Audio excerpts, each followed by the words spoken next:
Mic check for the YouTube stream.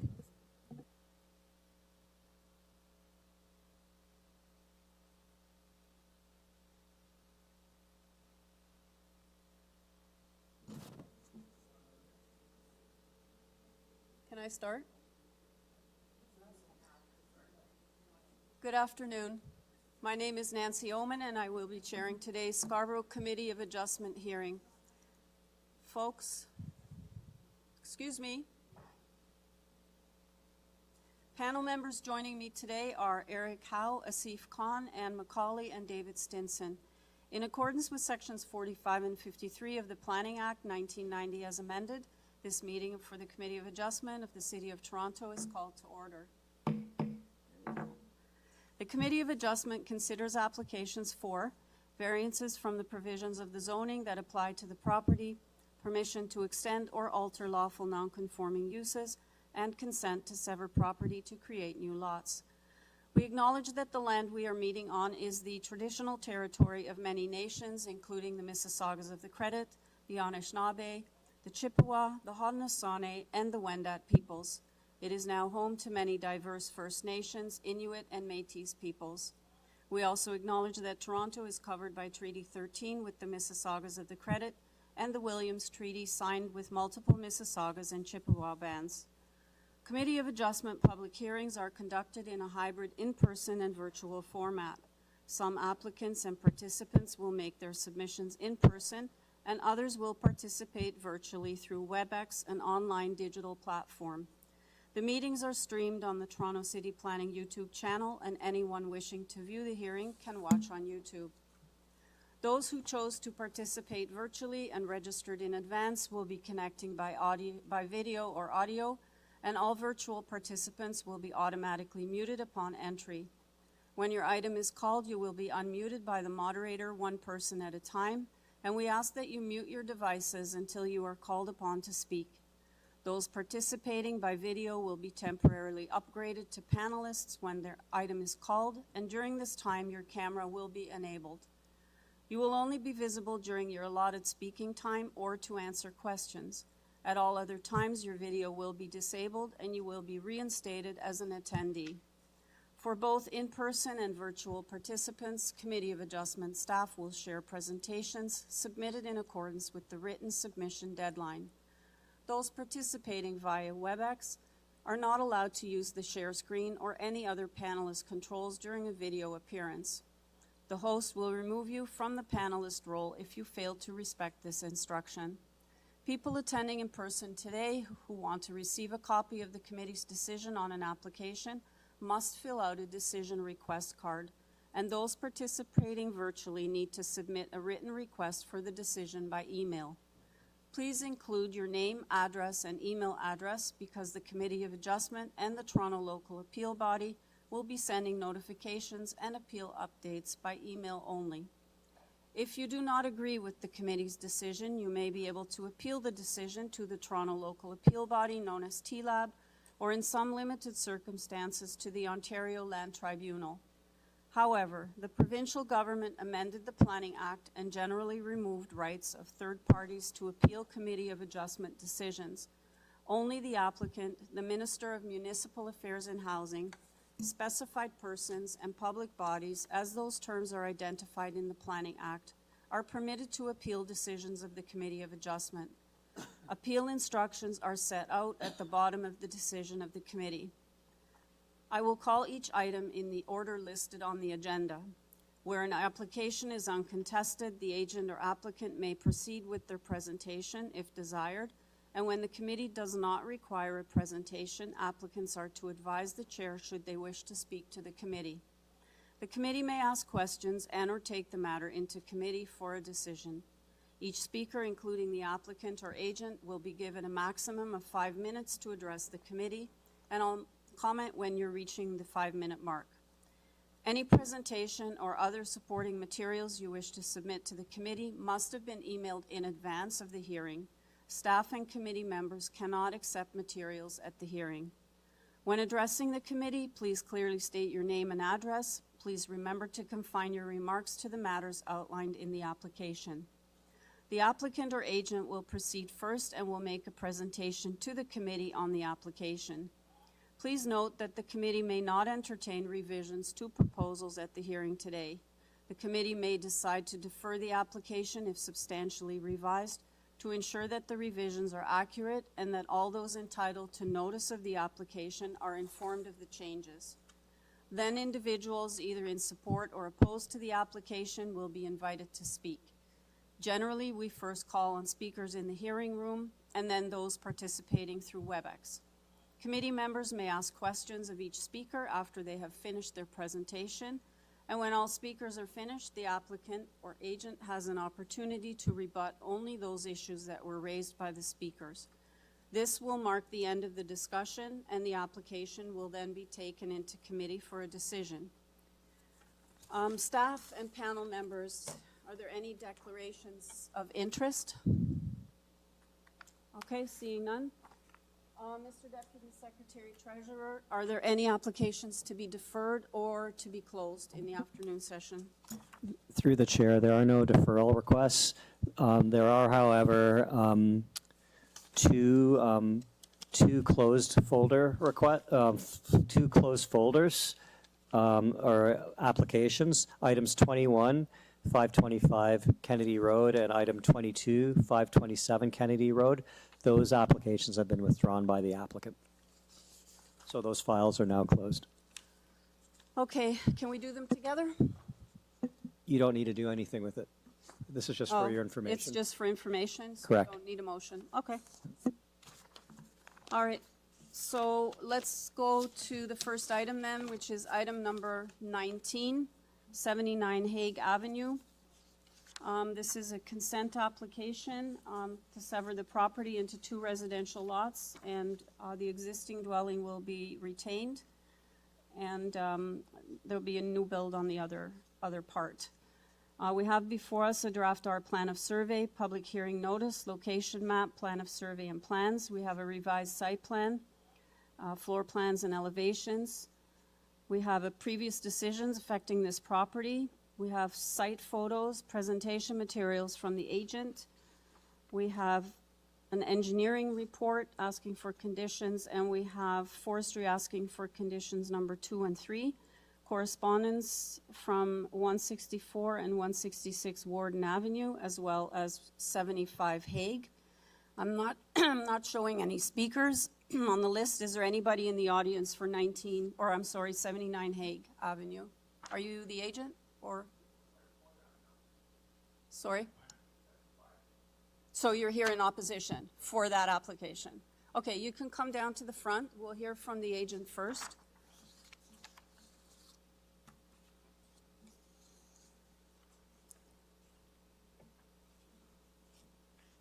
You can grab a seat for now. Yeah, okay. Do we have the agent on the line?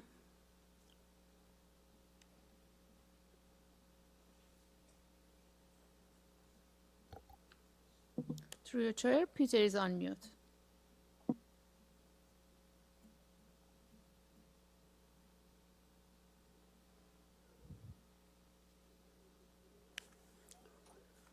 Mr. Jarusik, are you there?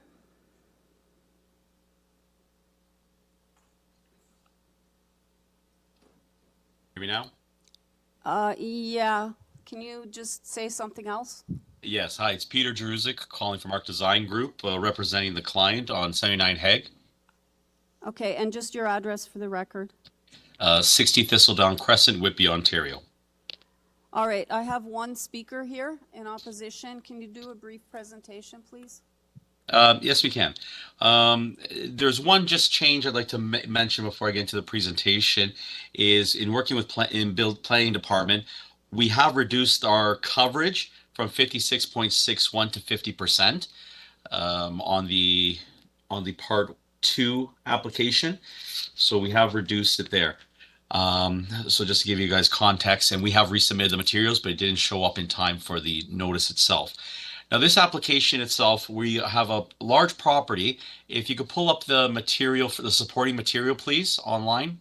While they're pulling that up, can you just repeat that? So are you talking about variance number 1 on part 1? Yes, variance number one says the lot coverage will be equal to 56.61% on the notice. Yeah. In consultation with the planning department, we've reduced that to 50%. Okay, so 50% even. Correct. Okay, so we'll be looking at this as amended then. Yeah. All right. Okay, if you could pull up the supporting material, please. Thank you. And I'm going to just go very simply go over the third slide for the comparison of lot sizes. This is the largest lot on the street of Haig here. It's a dead-end street going south off of Kingston Road. And this drawing itself shows the character of community of and the streetscape of Haig Avenue itself. As you can see, there's a large number of lots. Over 62 lots here do have lots that are 25 feet frontage or less, 25 feet frontage. Ours is the largest lot, and we have a very nice historical type of house there on the property. And we are looking to maintain the existing property, but we do have enough room on the property to sever out a 25-foot lot as well, adjacent to 75 foot to 75 Haig, to the property adjacent to us. And as a result, we've designed one house here, maintaining the existing house. And the variances themselves mainly pertain to the lot frontage, lot area of the property, which are in line with what has happened down Hay, which is in line with the fabric of the lot fabric in that area on Haig. In addition, the new dwelling does have a few minor variances regarding front yard and rear yard regarding setbacks. That is because our current house is set back quite a bit from the property line, and the new house would be more in line with the neighboring properties on that streetscape at 6.05. In terms of the retained lot, our only issue there was a parking that we had to add to the property and our frontage. Now, the lot itself is a triangular, irregular shaped lot, and we are requesting a frontage there where the front lot is less than the required 12 meters as per the zoning. However, the rear yard is much greater and closer to 20 meters wide as per the survey, because it's a pie-shaped lot backing onto the laneway at the side as well. I believe that these all meet the character of the community and the four tests of the official plan and the Planning Act. As we look here, this neighborhood is in transition. It's a dynamic neighborhood where there's a lot of houses being built and being upgraded, and severances have occurred in this street in the past. We are maintaining the existing dwelling, which I think is good for the community, as it is a very beautiful house there. And we're just requesting an additional lot to be severed off adjacent an existing 25-foot lot. And if anybody has from the committee any questions, I'm here to answer any questions you might have. Thank you. Thank you. I think we'll hold our questions until we hear from the opposition. So, sir? I just need your name and address before you start, and then you have 5 minutes. Thank you. My name is Patrick McCluskey. I live at 75 Haig Avenue. I'm the homeowner of 75 Haig Avenue. So that's the next door to the proposed build, and Okay. next door to the property under discussion. Go Ready? ahead. Ready Yeah. for me? Okay. Yeah, go ahead. So I have a number of objections that I would like to lay out for this build. Number one being the lot coverage. Now, I heard the agent saying that it's now 50% instead of 56% from 33%, which I believe is the accepted range, which does still at 50% does not seem like a minor variance. It seems like a significant variance, and will be a significantly oversized building on a significantly undersized lot. The lot in question is that house that the agent was speaking about that takes up more than half of the current lot, and the area that they're discussing essentially functions as its backyard. And if this split is allowed and then the build is there, then we have two buildings that will be oversized and not have that 33% build to property overall, which I believe can negatively affect permeable surface, runoff, drainage, as well as shading and privacy concerns for certainly for my house and for the neighbors' houses as well. So an oversized building, reduced privacy, shadowing, significant loss of sunlight to my yard, to our neighbor's yard. The lot frontage that they are suggesting of 7.69 is significantly below the 12 meters and not particularly consistent with the neighborhood. The agent spoke about the house, and I don't want to contradict or be disparaging, but it is not a heritage home. It is a home that is in great disrepair and is quickly becoming dilapidated, and there really should not be any great efforts made to save this home, because the owners are not making any efforts to save this home. Rather, they're attempting to sell this property to get themselves out of some debt problems that they themselves have incurred. Additionally, we are near the bluffs. We're south of Kingston Road, near the lake, and the street is sloped both towards the lake and towards the east, and all of our walls and yards are held up by retaining walls, and building too close to these borders, I think, have a great potential for causing structural damage to my yard and to our neighbor's yard and to these retaining walls. So the frontage is a dramatic increase. The lot coverage size is, I think, a dramatic increase. It's going to reduce permeable surface. It's going to reduce, or it's going to, which then cause runoff, which will affect neighboring property, drainage. These do not seem to be minor variances. They do not seem to be desirable, and I disagree. I don't think that they fit with the intent and the makeup of the neighborhood. And finally, the ownership is doing this because they are in significant problem. The Home Construction Regulatory Authority has filed over 124 charges against the ownership. The bank has seized the property, and this is being done not because of anything good for the neighborhood, this proposed build. It's simply to get themselves out of a sticky financial and perhaps legal situation. So the proposed sale is not for the best intent of Haig Avenue and the neighbors, or the neighbors on Warden Avenue, and I don't believe it is beneficial to our neighborhood at all. So I beg you to please consider not allowing this. Thank you. Thank you. Panel members, does anyone have a question for the speaker? Yeah, go ahead, Mr. Khan. Thank you, Madam Chair, through you. Sir, my question is, you were raising the question of lot coverage. And I was looking on the variances, front setback and rear setback, which are small than the required.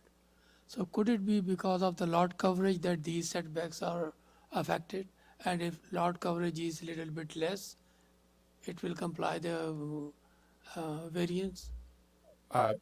Yeah, I am not an expert in this, so I guess I cannot comment particularly knowledgeably. It seems to me that 6% that they are reducing. Would it be appropriate if I ask this question, what you are raising, to the agent here? It seems appropriate to me. I still see this 50% as significant. Anybody else have a question for the speaker? Mr. Stinson? Thank you for your presentation. It's very well done. This committee hears day in, day out, month after month, these same concerns. What is your response to City Council passing changes in laws that govern the expansion and density increase in this city right now? I understand we have a growing population and need density, and I'm not against builds, and I don't think this is NIMBYism on my part. I think this is about doing it right. Does that answer your question? I think so. You're suggesting that you're not against change, but it has to be done right. And context, by extension, I'm going to use the word context, is everything. My understanding, and this house that is currently on the property is in sorry state.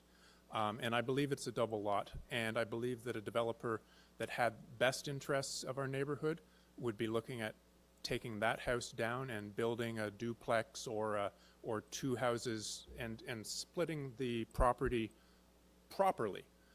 I believe that the current ownership cannot do this because the bank now has possession of their property, and they're trying to sell this off in order to get money to get themselves out of financial situation, which I've stated they got themselves in through not following the laws. It could be done well, and there's, as the agent said, there's builds going on in our street and improvements being made, and I 100% welcome that. But doing it right versus doing something that is going to be shoddy, that is going to negatively affect my property value, my neighbors, my standard of living, where my kids live and play. I think that that's what's in question here, and that's my concern. I just want to ask you, I'm just looking, there's a couple houses up the street, number 70, I think 72, they're new, so they're pretty close together. So this build would be closer to your home, but if they do what you're saying, setting aside whatever issues they have, and they put a semi there, would it not be the same type of setback from your property and height? Well, looking at it, the build with the overhanging deck out the back, I think is going to throw significant shade onto the back half of my house. And again, referring to the sloping land, this has a potential to really sort of tower over my house, and there is a second floor balcony deck being described there, which as far as I can tell is going to just sort of look directly down onto my house and my backyard. So is it the same as 72? I'm not Well, an not architect. necessarily the same as those. Again. But if they did what you're saying, right, and built a duplex there, for Right. argument's sake, the same height, would it not have the same impacts on you? I mean, if it was built as close to my property line, I suppose it would. But with splitting the lot, I would say properly, evenly, I think there's more potential for, not taking up 50% or over 50% of the entire property, and sort of building within the reasonable understandings of neighbors and privacies. And I don't believe that this is what is currently being suggested. Okay. Anybody have any other questions? Okay, thank you very much. Thank you. Sir, are you also, I don't know, is that another neighbor? Are you also speaking on this item? Yeah, okay. Can you come up, please? And also, if you could state your name and address first, and then you have 5 minutes. Thank you. So my name's Malcolm Wallace. I live at 166 Warden Avenue, and I'm one of the rear neighbours to the plot in question. Okay, go ahead. So I summarised all of my objections in the letter, and I think Patrick's gone across almost all of them very thoroughly. So I'm going to try and keep this brief.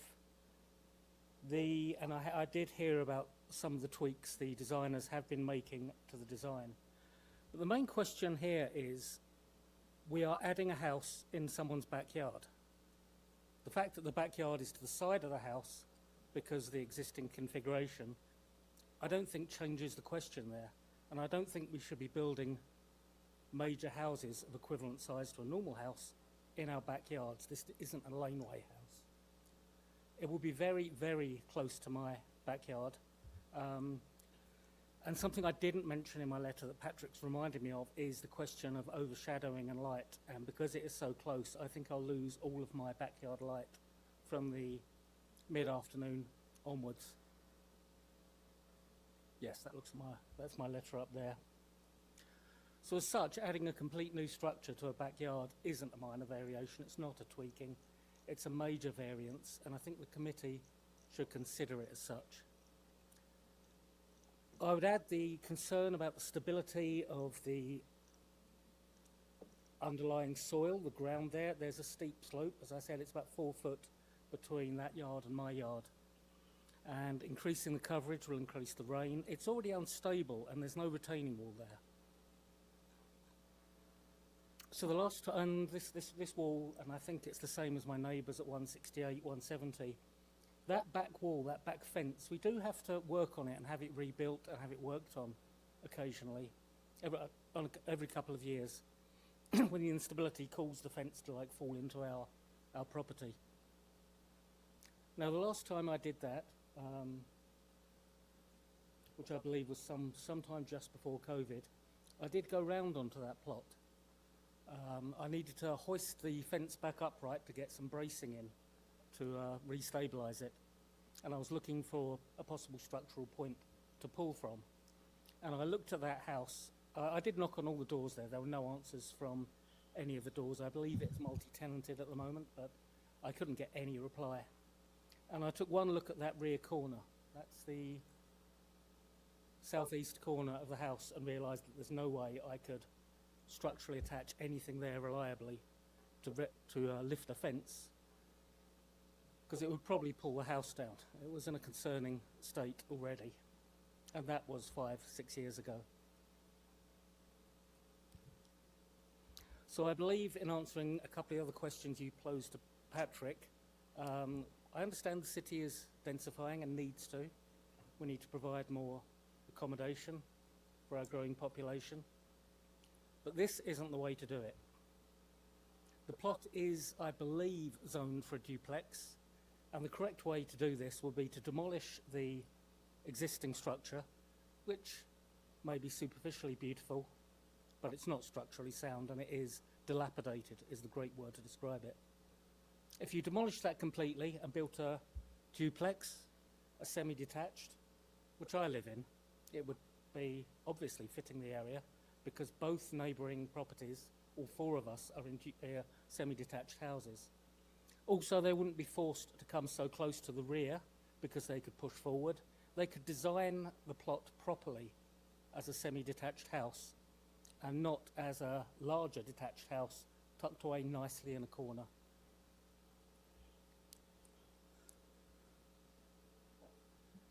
And I believe those are all my comments. Thank you. Okay. Anybody have any questions of the speaker? Mr. Khan, go ahead. Thank you, Madam Chair, through you. Sir, I would appreciate to know what is your chief concern.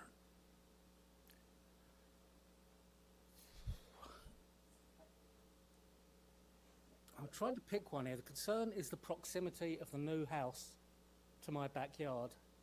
That's a very, very close setback there.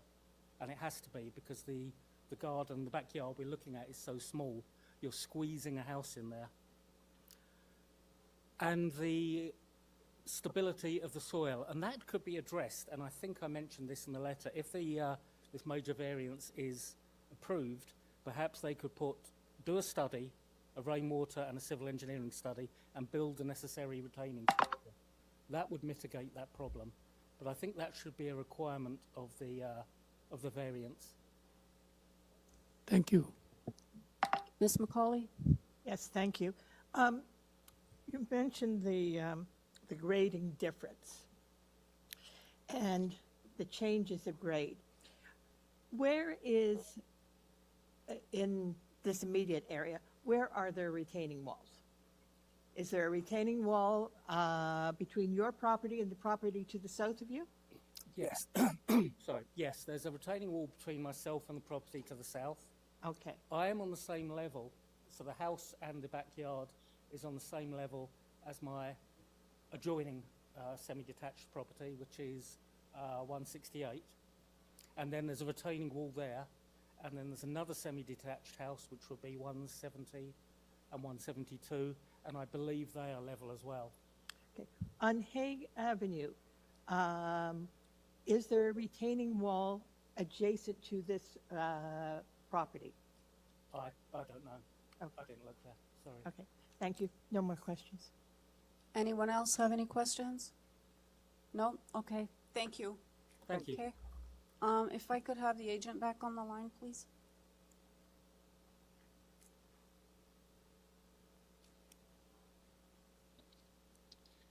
Hello, can Hi. you hear me?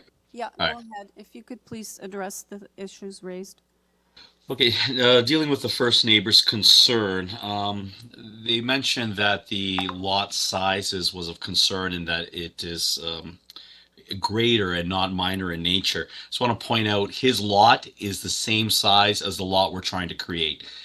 75 Haig is a 7.69 meter lot, and the new lot that we're creating is identical in width and identical in depth. In addition, the front of the house, our new house, is aligned with the neighbor's house at 75 Haig. They are 6.7 meters setback, and we are at 6.6 setback, and we're at 6.3. So we're about a foot forward, but they have a deck also that protrudes even further than that towards the street than we do. We have it at 6.3 to fit a full parking spot in front of our garage there. So I find it odd that they had an issue with the size of the lot, as their lot is the same size as what we're creating. When you look at the pattern here, and it's very interesting just to note, the neighbor to the south is 75. We're 79. I believe there was intention from the city looking at the lot fabric here for a 77 Haig. As we are 79 and the one south of us is 75, there is room for a 77 Haig in this on our parcel as well. The client does have an existing house, and normally, as you know, in a lot of these committees, when people are severing, they're complaining that we're knocking down a house. Here, my client wants to retain the house and create this lot, and now it's flipping the other way where people are complaining that the house is not being knocked down.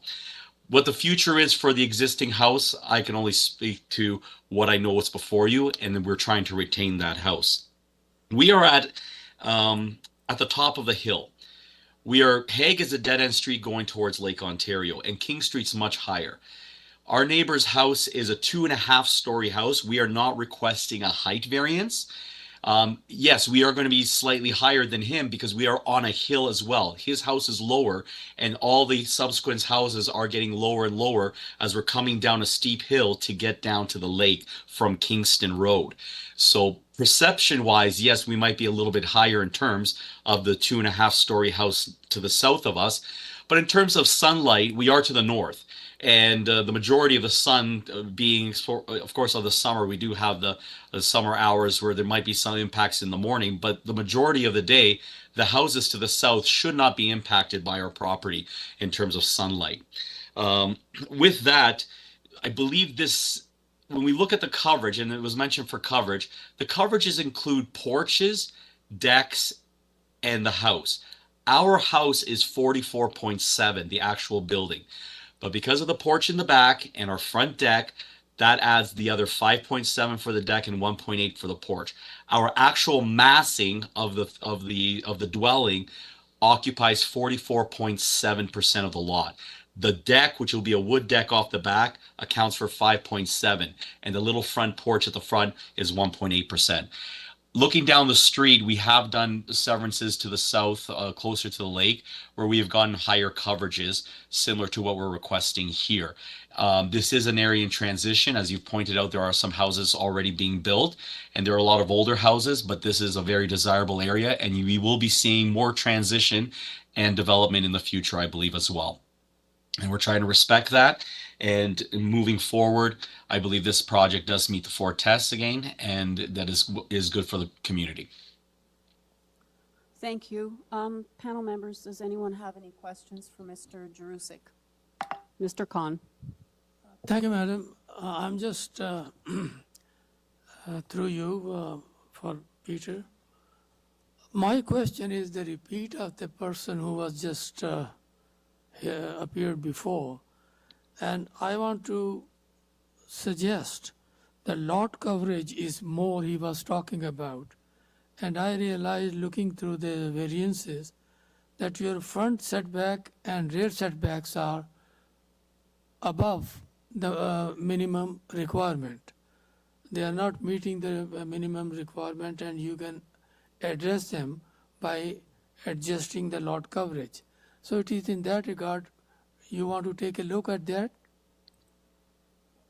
Well, we have reduced it. This was a concern with planning department. And they asked if we can reduce the house even further, and we have reduced the house to the 50% coverage, which the house itself now is around 2,000 square feet.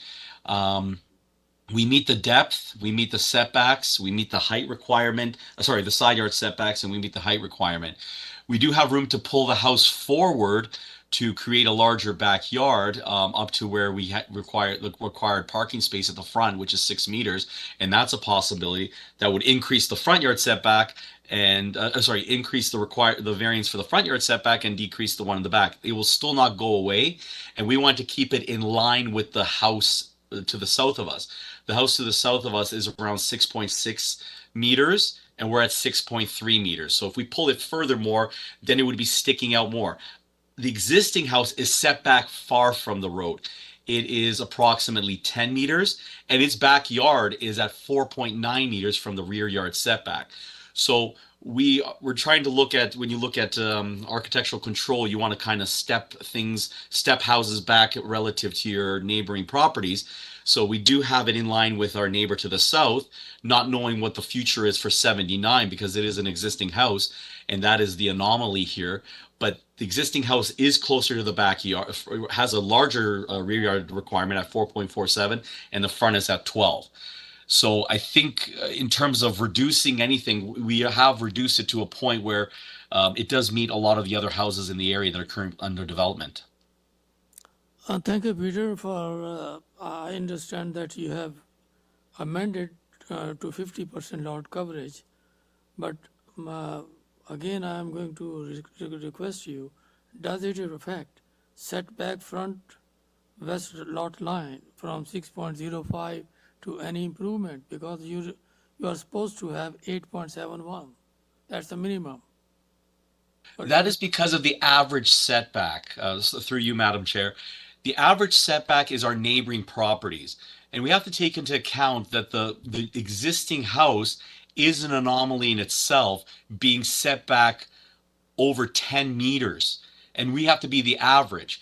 So yes, we could have created the front yard setback to be in compliance with the average, but instead we looked at all the houses to the south of us and kept it in line with that, as opposed to trying to meet the front yard setback with this anomaly to the north of our existing house, which is over 10 meters setback.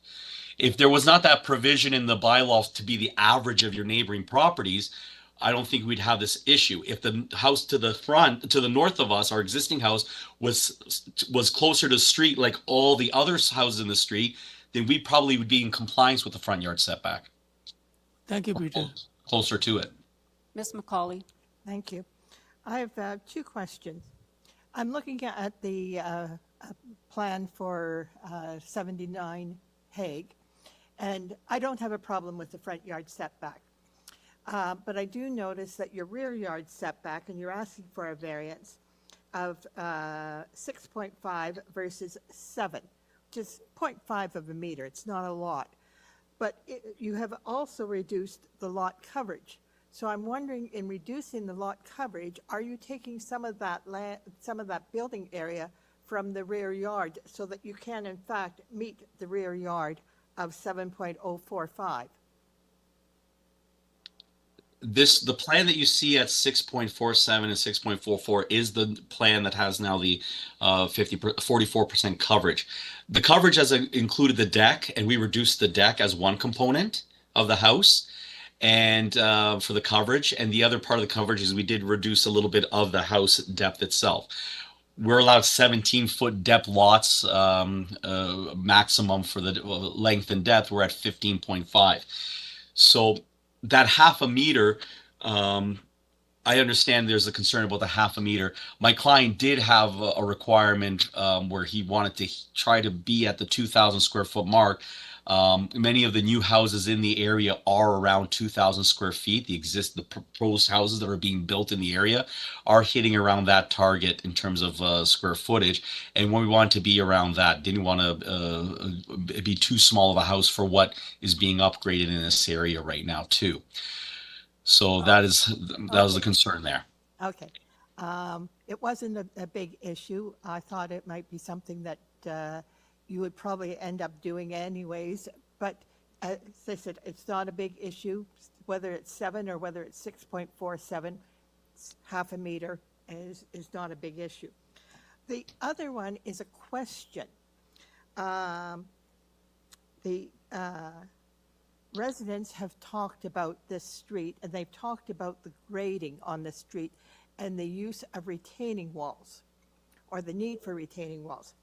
I know, I read that you have to meet the development engineering conditions, but I didn't see anything in their conditions. They look to me like standard conditions that talk about the need for a structural engineer to look at the need for retaining walls or a need for stormwater survey. Are you at that stage where you're looking at your engineering conditions for the development here? Well, from the outset, we always review the property and its contours and its drainage. The beauty of a redevelopment is that we have to adhere to the policies of the city regarding grading. And grading is to better the situation. So a lot of areas have seen historic issues regarding rainfalls and water flooding from one property to the other property that's been historical. But once we go into a redevelopment like this, we need to grade our plan to properly treat the water on our property so it doesn't flow over to the neighborhoods, which means having infiltration galleries added, having proper swales to divert the water towards the street as opposed or to the proper infiltration galleries as opposed to existing conditions. And a lot of these older areas are suffering from existing conditions and water flooding several neighbor backyards at once. This should improve it because city engineering and building department will be reviewing grading to better the stormwater management. And it's not uncommon for them to request an infiltration gallery in the backyard to be able to take that water that comes from rainfalls or whatnot and contain it on our own property. Okay, thank you. It's pouring rain outside. My existing house has water in my basement, so I'm very much aware of what happens when you get an older house and rain. So basically what you've said, you've got to go through the engineering process, which will in effect improve the drainage and the retaining of water on this property. Is that correct? Correct. Even the property to our south, even though they're lower because we're going down a hill, we cannot grade it towards their property, and our water must be diverted to the left or to the right towards the street or towards an infiltration gallery in the back to contain our own water. We cannot, as per the policies of the grading policies of the city, we cannot introduce it. So it should improve with redesigned grading on this property, existing conditions that they might be dealing with nowadays. Okay, thank you. No further questions. Mr. Stinson. Thank you, Chair. Sir, what's the setback on the south side to the property line? On the property line to the south side, 0.6. Thank you. Mr. Khan? Thank you, Madam Chair, through you.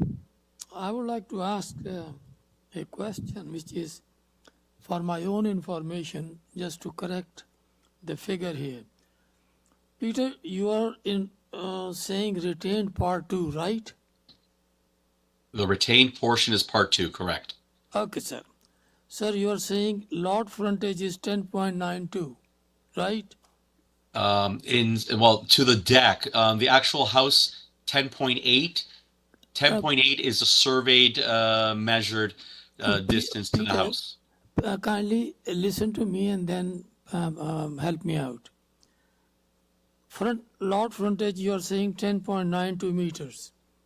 Then you are going in variance, you are saying lot frontage 8.52. And I was looking at the engineering review, you are also saying there, or submitting to them, the dimension is lot frontage 10.92. What is going on here? Oh, my apologies. Sorry, I was talking about the front yard setback, not the front yard, not the frontage. Sorry, my apologies. I was looking at the wrong number. Our new lot, is 8.53. There is also a road widening or a laneway widening and a site triangle that engineering department had requested that we give them.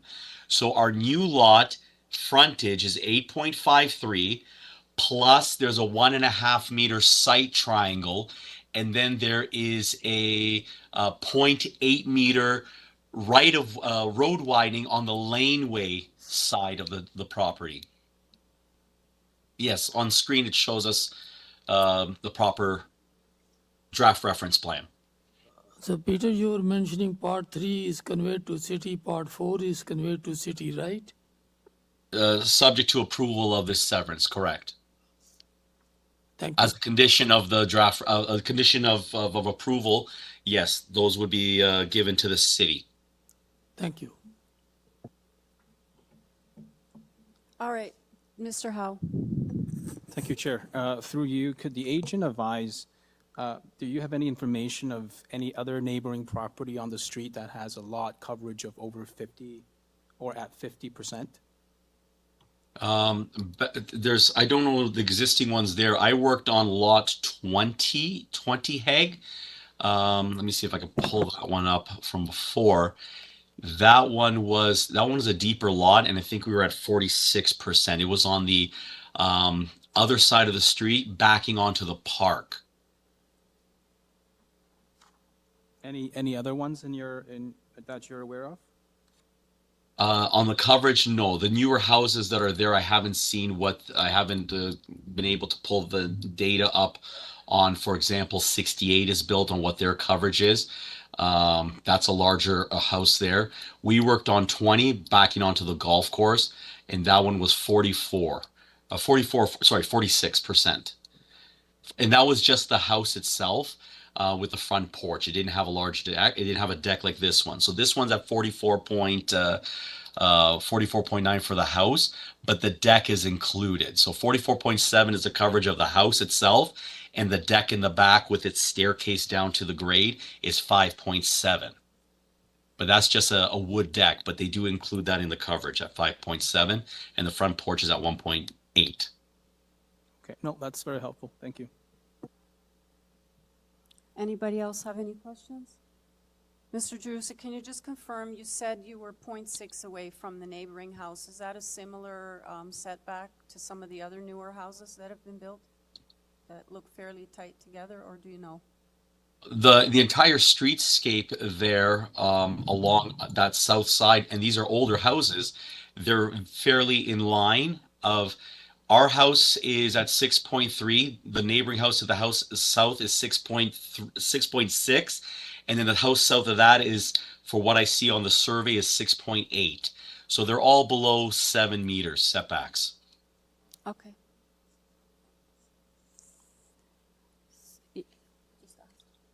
Mr. Stinson. Thank you, Chair. Mr. Jeruzek, are you saying it's 6.0 or 0.6? Our setback is 6.3 setback. Sorry, I'm looking at the driveway itself. My apologies. We have a second story that kind of bumps out over the a little bay window. So that is 6.05. You're correct. 6.05 is our bay window. The property, if you guys have the site plan, that's probably the best way to illustrate this, where we're at 6.7, which is just to the bump out of our room over the garage. But our driveway and our porch is at 6.3. If you zoom into the new house there, you can see the property to the south is 6.6 to the house, but there's also a deck that is actually sticking out further than our house as well. And then if you go further south, it shows the lot to the south, and they're at 6.85 meters.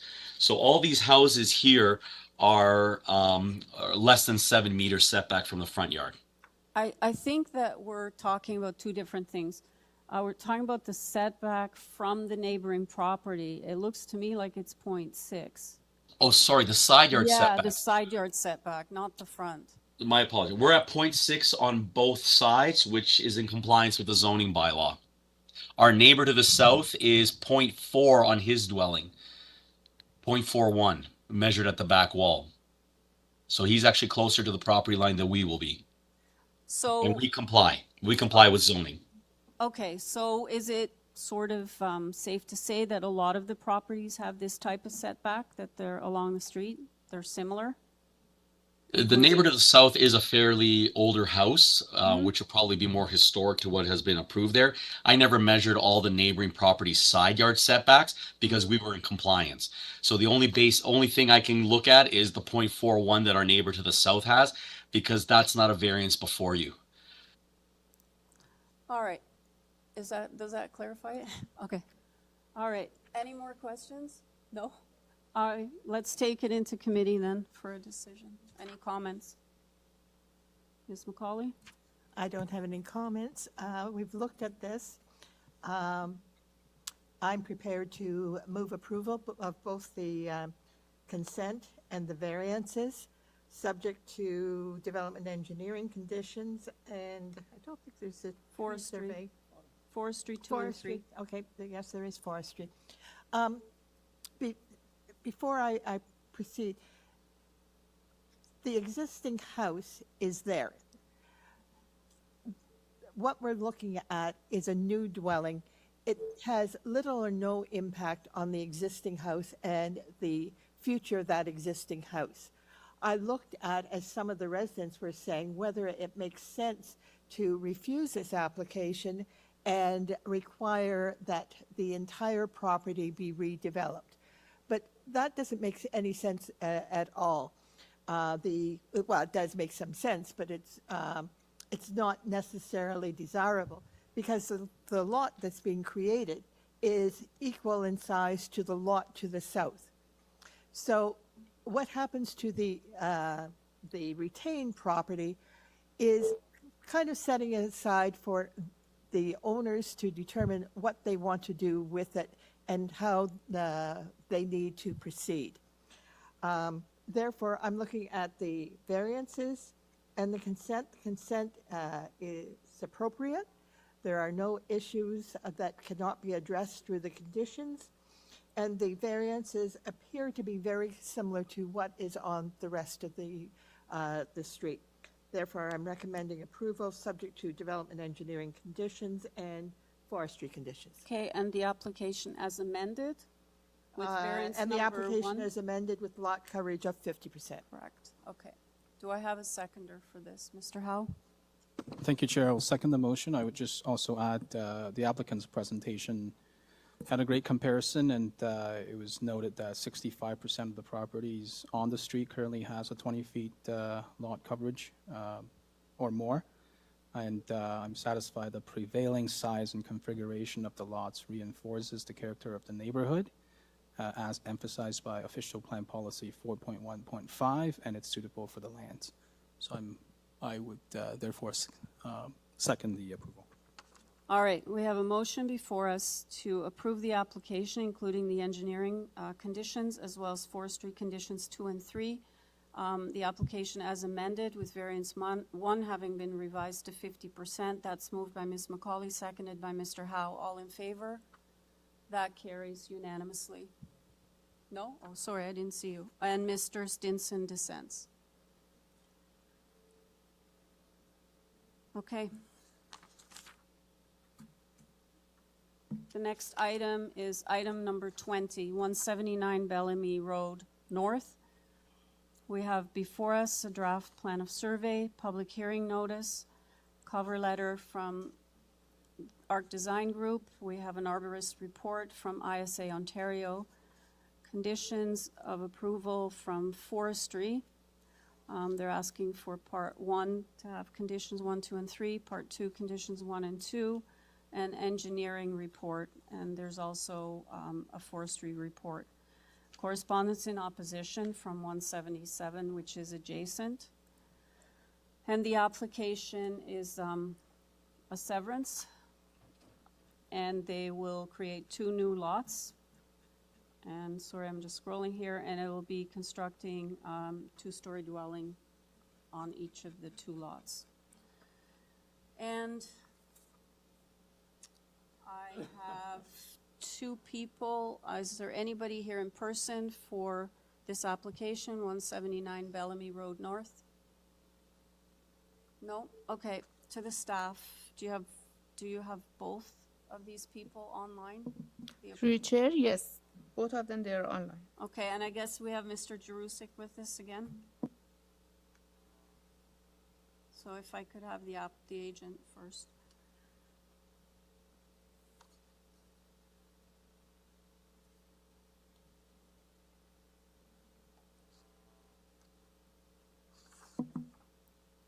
Through your chair, Peter Jerusik is on mute.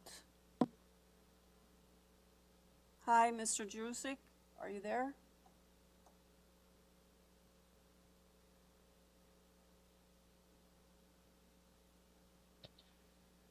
Hi, committee, you there?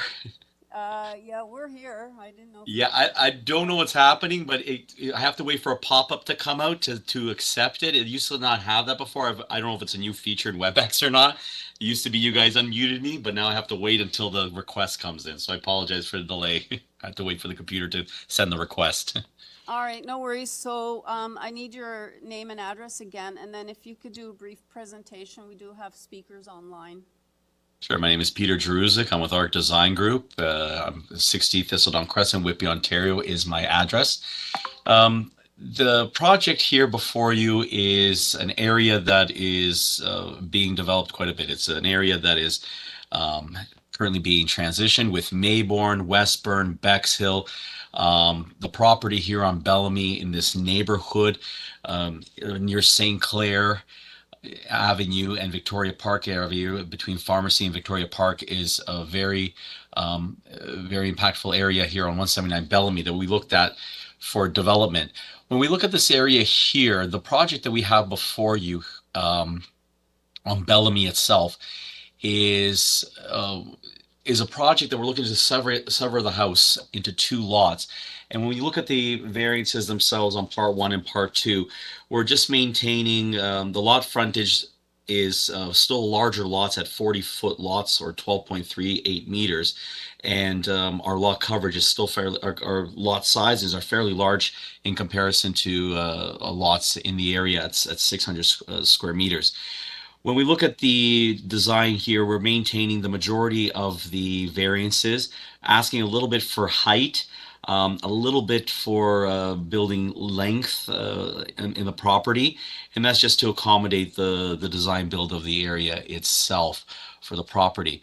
The property to the north is under construction as well, and our client has been very active walking the neighborhood and asking for support. And we do have some letters of support that we uploaded yesterday. I know that it didn't make it into your bundles maybe for today's meeting, but we do have some letters of support for the properties surrounding our area for that. And the property to the north is under development too.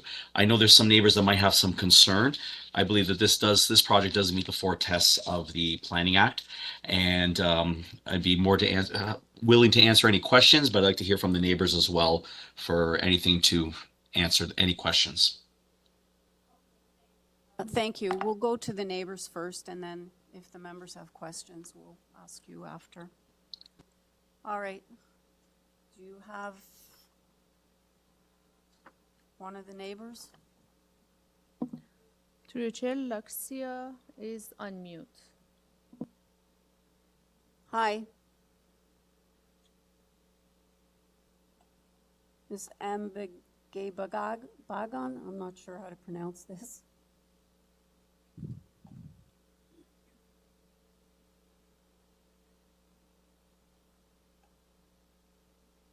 My name is Lexiga Ambigapagan. Address is 177 Bellamy Road North. All right. So, yeah, you have 5 minutes. Go ahead. sure. So I have about 7 questions / concerns that I'd like to bring forward with regards to 179 Bellamy Road North. So the first primary, well, I'll start with the first 3, which are primary concerns for us. Initially, the obstruction of natural light and impact on livability for us. So we are concerned about the proposed height and frontage, and I would say the extension as well to the back of the structure, which will substantially obstruct the natural light that is coming into our home. The natural light is a critical factor for us in deciding to initially purchase this property 2 years ago, so 177 2 years ago. And we rely on it for energy consumption purposes and just for general health and well-being. And we believe the structure being higher and potentially extending further back than it should, or it could, is going to affect our general well-being. And then it is going to also require us to then consume more energy, which is also another financial impact for us as well.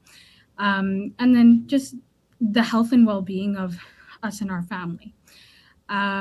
So that is a concern. And in order to address that concern, we'd request for a clear shadow and light impact assessment to be done for us to have a better sense of what's happening when it does come to the structure's obstruction of our lightage.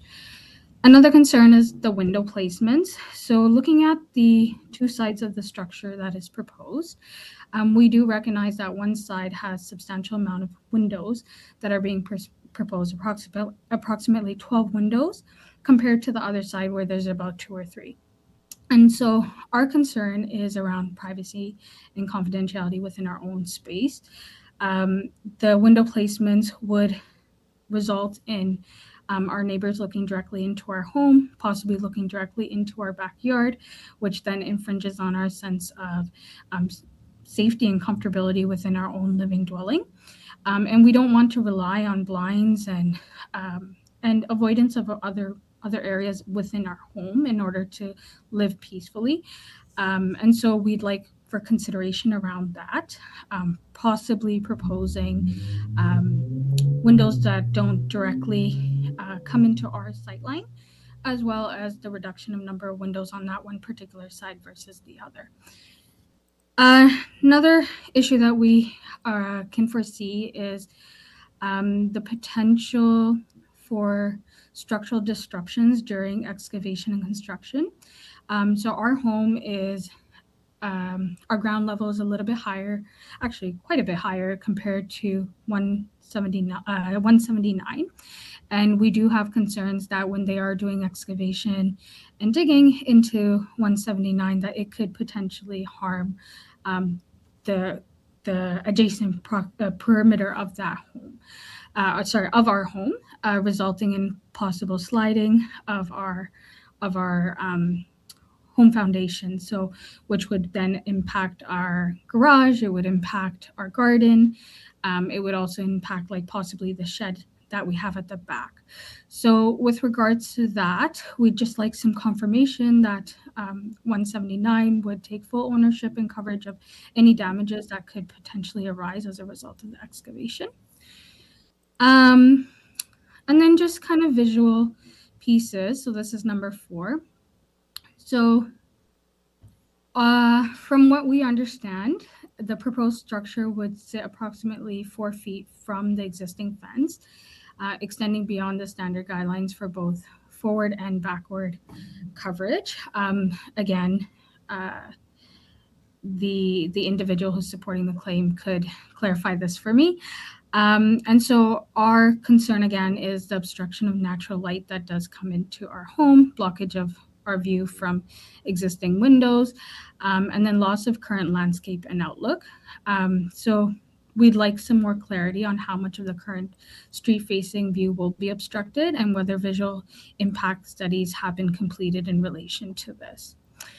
Recognizing that, this is number 5, recognizing that our land is a little bit higher and the fence that they would put into place would be on lower grade ground. We just kind of would like to know what the fence heightage would be, how that might affect our privacy and confidentiality, and then potential impacts on drainage and visual impact as well. We are going to have, this is number 6, we are going to have a newborn very soon. And so we are worried about demolition. And I also work from home. So there's. I need you to wrap up now. I'm sorry. Yep. And I also want you to know that we have absolutely no jurisdiction over construction issues. Yep, just So, a yeah. request, at least 2 weeks' notice, so we can effectively make arrangements for that when it comes to demolition. And then the preservation of the white spruce, that is a critical issue for us. It provides natural temperature regulation, and we do worry that although it is a mature tree, it's long-standing, it has not had any concerns with regards to its health and well-being. We do Okay, have I'm some really concerns around sorry, that. but I have to cut you off here in Yep, fairness that's to fine. other people, okay? Thank you. Panel members, do you have any questions for the speaker? No? Okay, thank you very much. Do you have the other speaker on the line?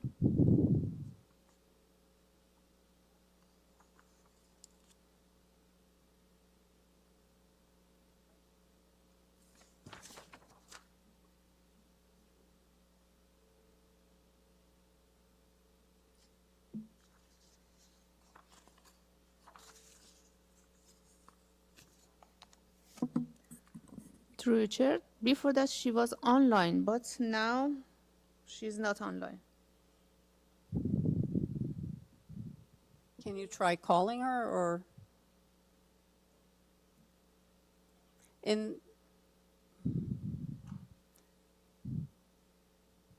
the meantime, Through the chair, you may just want to ask, announce the Yeah. person's name, and if she doesn't respond Okay. momentarily, give it a then shot, sure. Okay, Giselle Romanino, if you're listening, staff lost you, so if you do want to speak, we need you to log on or pick up your phone in the next minute or so. In the meantime, is it possible for staff to connect me to Mr. Jerusik? At least the panel can maybe ask some questions, if they have any. through the chair, can you patch in the applicant, please?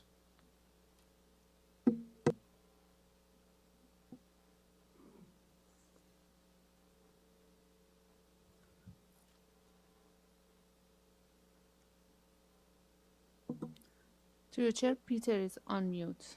Thanks, Mr. Jerusik. If you can hold just your rebuttal for a minute, we're still trying to get a hold of the second speaker again, but I'm going to see if the panel members have any questions. Mr. Stinson. Thank you, Chair. Mr. Jerusik, are you familiar with, the engineering review conditions and advisory comments? Yes, I am. And do you have any concerns or problem with them? No, our revised plans that we submitted recently were for the road widening. They are requesting some road widening at the front, and we have accommodated that and adjusted our variances to comply with the requested road widening as well, which is one of the major ones that they sent us. Okay, thank you, sir. Anybody else have any questions? No? And I assume you're aware of the forestry conditions also, right, Mr. Jerusik? Yes, we are. Okay. Okay, just give me a second to check with staff if she was able to get a hold of that neighbor.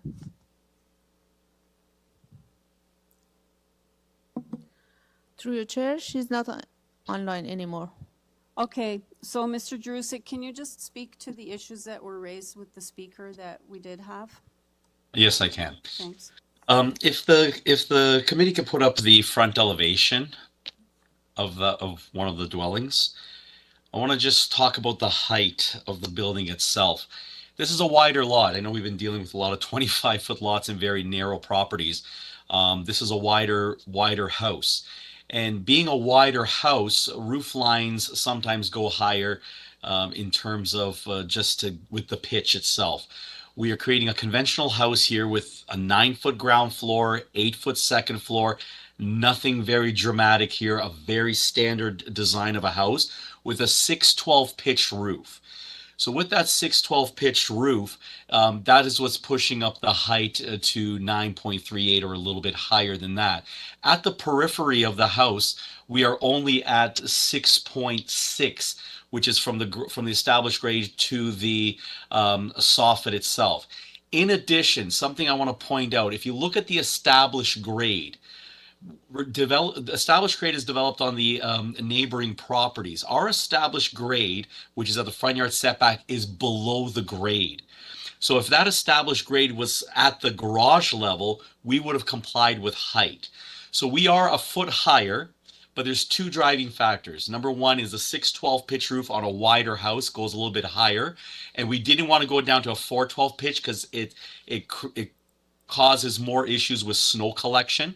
So we want to make it something usable but not too high. So 612 pitch is a very well-defined roof pitch to help with snow as well in a winter like we had. In addition, because the established grade is below our actual grade at the porch and the garage door, that's that extra foot up higher. If our established grade was slightly higher or at the level of the garage, we would be at 9 meters height at the front of the house. Now, if this elevation at the side is a good example in terms of the fact that it is almost like a backyard walkout. So the land does drop down to the south. When you look at those windows, the one of the concern were the windows.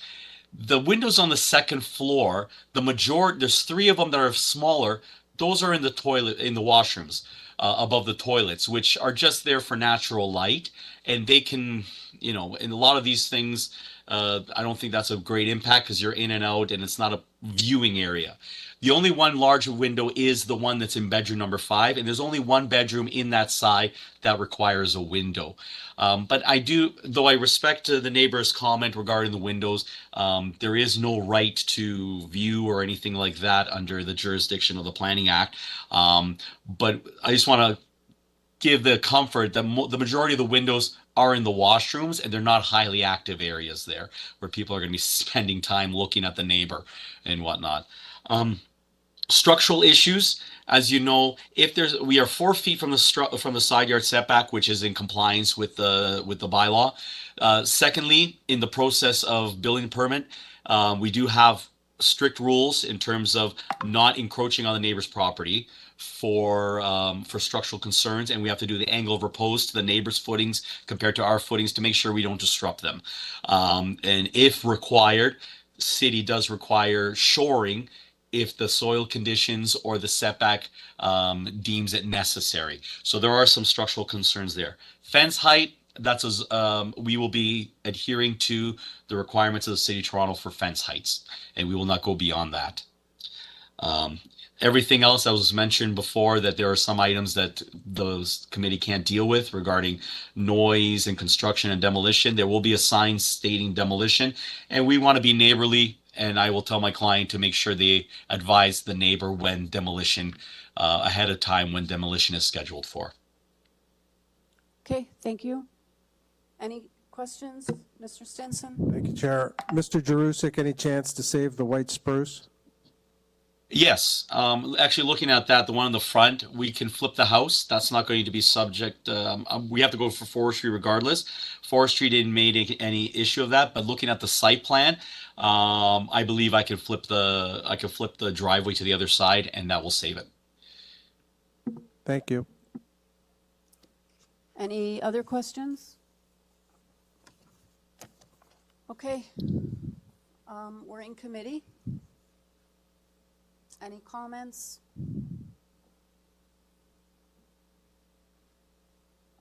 Mr. Stinson? Thank you, Chair. I can approve this application. I understand change is very challenging, especially for the correspondence we've received, and the person who spoke today, she was very articulate and very clear.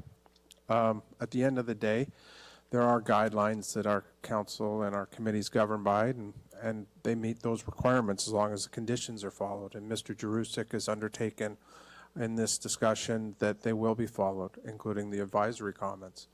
So I could approve the application. Okay, that's a motion then. So I'll put forth a motion with the conditions from urban forestry and engineering review to approve the application. I'll second the motion. All right, so there's a motion to approve the application, including engineering conditions, forestry conditions. They both also had advisory comments, and I believe that's it. Moved by Mr. Stinson and seconded by Mr. Khan. All in favor? That carries unanimously. Thank you. Okay, the next item is item 21, 19, and 20 were withdrawn. So I'm sorry, 23. Okay, the next item is item 23, 3525 St. Clair Avenue East. We have before us a draft R plan of survey, public hearing notice, location map, plan of survey and plans, previous decisions affecting the property, cover letter from KLM Planning, tree protection plan, presentation materials from the agent/applicant, site photos. We have reports with conditions from engineering, and we have forestry asking for condition 1, 2, and 3. And we have advisory comments from planning and correspondence in opposition from number 40 Cotton Avenue. I'm not showing any speakers online. Is there anybody here for 3525 St. Clair Avenue East? No? Okay, just give me a second.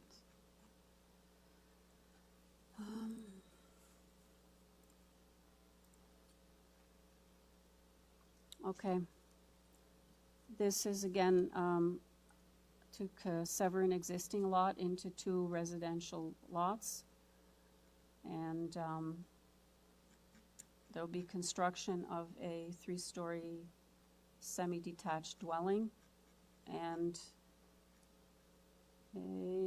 another 3-story semi-detached dwelling. Okay. Do we have the agent on the line? Good afternoon. Can you hear me? Yes, go ahead. Okay, good afternoon, members of committee. My name is Alyssa Woods, and I'm here on behalf of the owner of the property, 3525 St. Clair Avenue East. I did submit a presentation, if it could please be shared on the screen. Okay, I'm not sure. Just let me check with the panel members. I'm not sure we need a full presentation.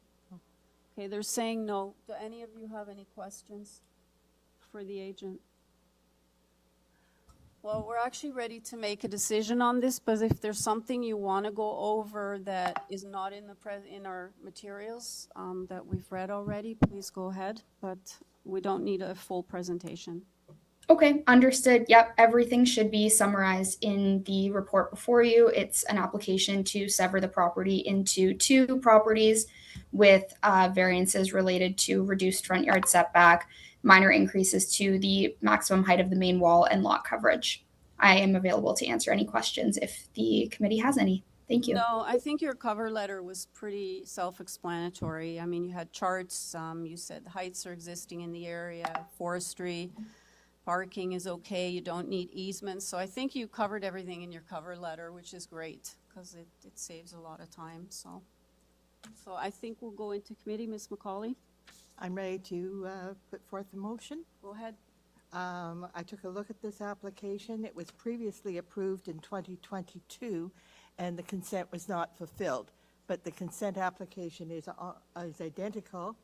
The only difference in the variance is an increase in the lot coverage from 40%, which was approved 3 years ago, to 42%. So what we are seeing is an application that got approved substantially 2022, but not fulfilled. I recommend approval, subject to our standard engineering review, tree protection. Okay. Approved as amended? No, There's no amendments. It's not amended. Amended slightly from Through the chair, can we, there's someone, there's a speaker online. We just want to confirm There is? the, It's the owner. It's not opposition. No, it's the owner. I'm showing she's the owner. can we just put this person online to make Sure. sure if she is the owner? Through the chair, Beverly is on mute. Miss East?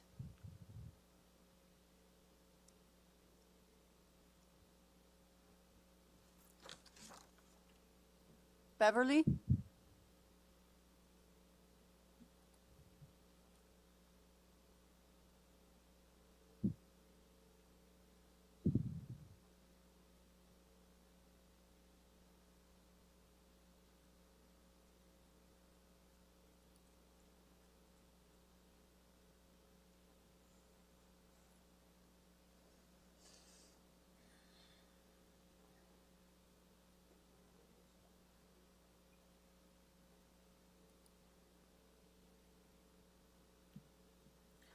Beverly, please unmute yourself. She doesn't answer. Beverly, if you're there and you can hear me, apparently you're muted on your side. Can you unmute yourself, please? We can't hear you.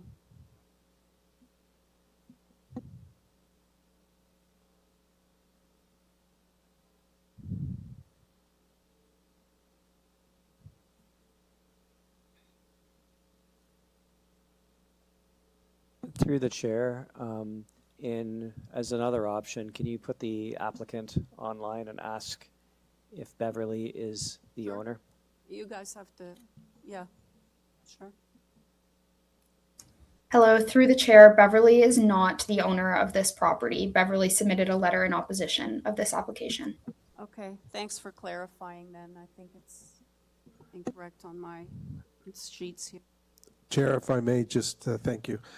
Just for the record and transparency, Miss Beverly lives at 40 Cotton Avenue, and she was objecting to certain aspects, but one of the things she was concerned about is that the agent on this application is not in the correct name, which is not the purview of this committee. So I just wanted to put that on the record.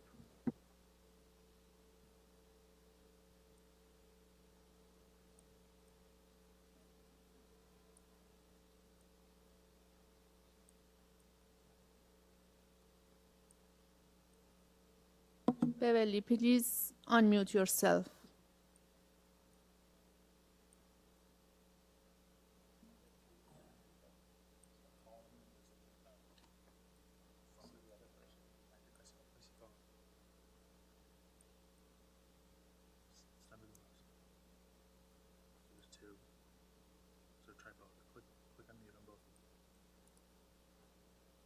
Beverly, please unmute yourself.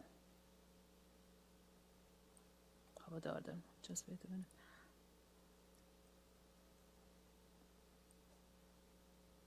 I'm unmuted. Beverly, if you can hear me, do you have something else running in the background? Because if you do, I need you to turn it off. I've unmuted myself. Yeah, I can tell, but do you have the hearing running in the background on a computer or something? I'm going through my computer. I've been listening to the whole thing. I just tried to unmute myself. This is the only way I could get through. I have a lot of concerns. Okay, well, something's echoing in the background, so I'm not really sure what it is, but let's go ahead, state your concerns. You have 5 minutes, and your name is Beverly East, and you're at 40 Cotton Avenue, is that correct? Yes, that is correct. I'm also speaking on behalf of my husband, Keith McCaffrey. I'll read what he wrote. This is a terrible idea to build and construct what we would be the highest level on Cotton Avenue. Would not only block the sun setting on Rising, but it would cause very significant parking crossing on our street, which is already packed to limits. We have a lot of children who use the sidewalks on a daily basis, as well as the people who walk their pets. During the last few months, we had so much snow covering our home and street that the cars were jam-packed all together, and I can only imagine how congested Cotton Avenue would be with the construction of a ridiculously high-level building to add to our small street. And then my objections are the height is 30 feet. There is nothing in our street that is that height. The limit is 7.5. The lot coverage is exceeding it. It's also want a reduction in the setback. Also, you guys have an application to sever a property, which this developer did not actually follow through from 2022. So what he's doing is severing a property and allowing 8 units at an average of 3 people per household. That's 24 people. Where are these people going to park? It's going to block our sunlight. It's going to reduce the significant variance of the lot coverage. I have privacy concern. This is not in the character of Cotton Avenue. It does border Cotton and St. Clair, so because it's on St. Clair, you already can't get out of the street on any work day. I've got to drive blocks north in order to, blocks south in order to go north. I have a lot of concerns that this is just a way for a developer. We don't know if it's condos. We don't know if it's rentals. I don't know anything about it other than it's going to be a monstrous, huge building at the end of my street where they're already severing it and they can't even get their application name correctly. I do very much object to this. I have not talked to any of our neighbors at all, but it is a dramatic increase to what is allowed. This is a small street with bungalows on it, wartime bungalows. You do have some stories that are, 2.5 stories, but nothing to the monstrous height of 30 feet. Combined with a severed property that they couldn't fulfill originally. And now it's going to be 2 buildings so that they can skirt the bylaws, I imagine, to build 8 units.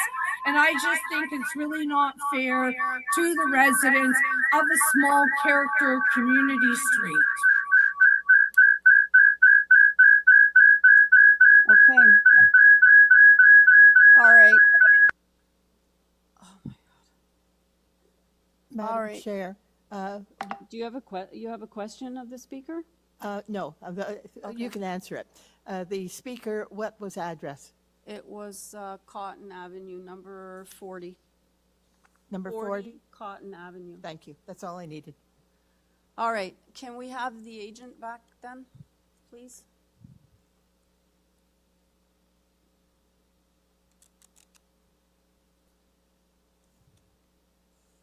Hello, Peter speaking.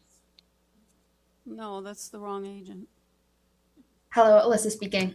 Hi, Alyssa, just Yeah. to clarify, these are different owners, are they not, from the last severance, or? That's correct. The previous applications were under previous ownership. Okay, that's what I thought, just want to be sure. Okay, sorry we're going in a different order, but my sheet said that we didn't have any speakers, so would you be able to address some of the things that were raised, please? Yes, absolutely. I'd like to start off by noting that St. Clair Avenue East is designated both an avenue and a major street in the City of Toronto's official plan, both of which are intended to accommodate increased residential density, support transit, while still respecting the character of the surrounding neighborhood. The major streets amendments that were approved last year would permit either townhouses or up to a 6-story mid-rise building, and the proposal at hand is modest in the context of what would be permitted on the property.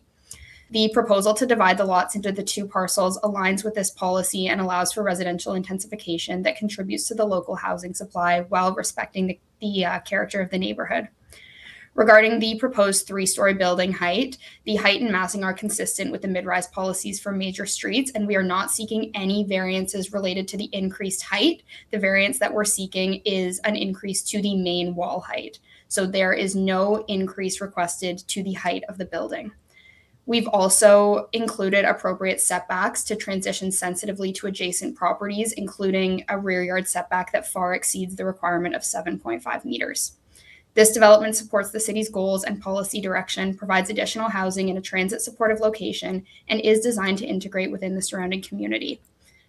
I'd like to again reiterate that what our client is seeking is not the most intensive built form that would be permitted on this property. I am available to answer any questions from the committee. Thank you very much. Okay, panel members, does anyone have any questions? No? Okay, well, let's take it into committee for a decision then. Mr. Stinson. Thank you, Chair. A couple of observations from both sides of this discussion. It is modest compared to what could be there by the city mothers and fathers that have changed the laws and included St. Clair as a major street. Also, it faces I believe, Taylor Massey Creek across the street. It's a corner lot. And Miss Easter, was it Easter? East, my apologies. Miss East was correct that there are wartime bungalows in this area. There is all kinds of different varieties of homes that have grown, expanded, and changed the dynamics of that neighborhood. And nothing is precedent setting. Each case stands on its own, but because of those reasons, I could approve this application. Okay. I'll second the motion. Is that the motion? So, yeah, I can make a motion. So the motion is that I will approve this application. Are we dealing with any conditions from Yeah, engineering yeah, review and urban forestry? Yep. Subject to those conditions. Thank you. I'll second the motion. All right, we have a motion to approve the application, moved by Mr. Stinson, seconded by Mr. Khan, including engineering conditions as well as forestry conditions 1, 2, and 3. All in favor? That carries unanimously. Okay, item number 2433, Bexhill Avenue.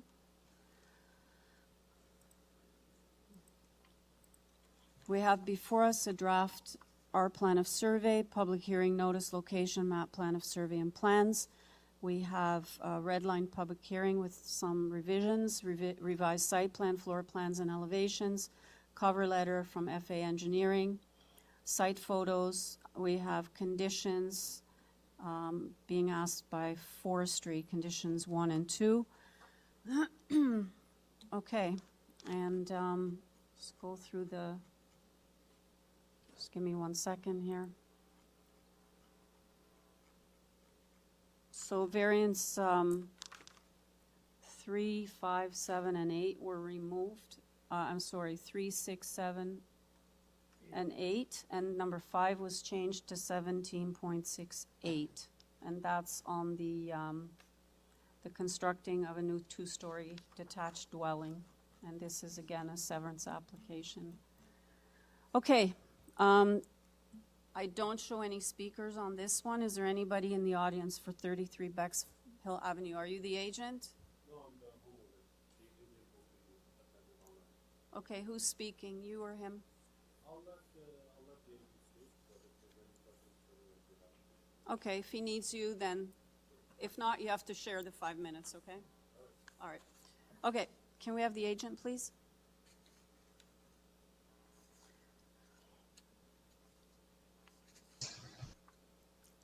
Mr. Akhtar?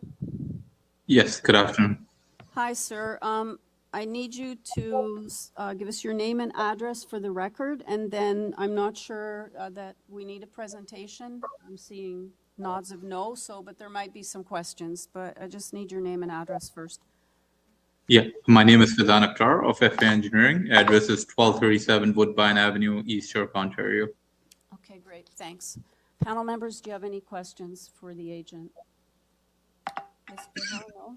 Okay, we have no questions, sir. Is there anything you want to add that's not in the materials before us?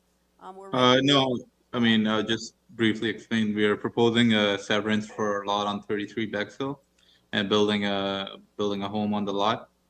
On each of the lot, we had extensive consultation with community planning, and after some changes, we came up to the conclusion that some of those zoning items had to be removed, which we did, and there are several precedents on the street for similar severance and new homes. So I kindly ask the committee to grant us approval. Okay. Go ahead, Mr. Howe. Oh, Eric had his hand up first. Sorry. We're in committee now, yeah. Go ahead. Okay, thank you, Chair. This is a consent to sever application with accompanying variances. The agent material shows similar severances previously and similar lot size on the street. On review, I feel the proposed severance and variances as amended meets Section 51 and Sub 24 of the Planning Act and conforms with the prevailing character of the neighborhood, and is minor in nature and meets the 4 test of the Planning Act. Therefore, I move approval as amended, subject to engineering condition and urban forestry conditions. There's no engineering. Sorry, just slight change, no engineering conditions, just urban forestry conditions. Okay, so I have a motion to approve the application as amended with the deletions of variance 3, 6, 7, and 8. Variance 5 is changed to 17.68, and that's on both parts. And Mr. Khan, did you want a second? Yes, ma'am. I will second the motion. Okay, so that's moved by Mr. Howe, seconded by Mr. Khan. All in favor? That carries unanimously. Okay, I want to propose a 10-minute break. I think the next one's going to be fairly long. So if we come back at 3:15. Sorry, folks, but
Asif, your video.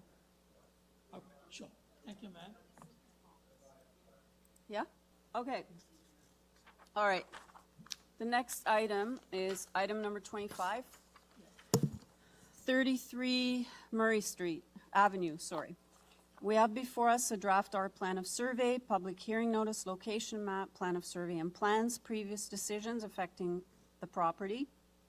We have a cover letter from Think Architecture as well as site photos. We have conditions from community planning, engineering, and forestries asking for conditions on part 2. And we have a letter in support from the local councillor. We have 16 form letters in support signed by owners on Brimley, Mary Lake, McDermott, Fulham Street, Sonmore Drive, Murray Avenue, and Garden Park Avenue. Correspondence in opposition from residents on Murray Avenue, Garden Park Avenue, Fulham, let's see here, Keyworth Trail, as well, most of them are on Garden Avenue or Garden Park Avenue and Murray Avenue. I don't want to read out all the names. There's, it also consists of 10 form letters that are on the same streets. Okay, we have a lot of speakers. I think most of you are here. And is there anybody online that's in opposition to this application, just to confirm? Through your chair, we have Alan Tong online, Okay, Mahbub Alam, and that's it. Mahabub Alam, okay, yeah. And Yeah. anybody else? John, no, that's it. Yeah. Okay, what about Yinglang Lo? I have her listed as online. Yes, but she's not She's online. not there? No. Okay, what about the applicant? Applicant is online. All right, can you put the applicant on, please? Sure.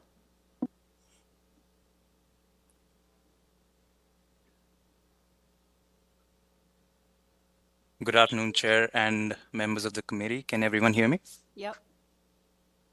My name is Tushar Negi. I'm from Think Architecture, here to represent the owner of the property. We're located at 3038 Haynes Road, Unit 25, Mississauga. All right, sir, I've got quite a few speakers here, as well as 2 online. Can you do a presentation, please? No more than 5 minutes. Yes, absolutely. If you could please pull up the site plan on the screen.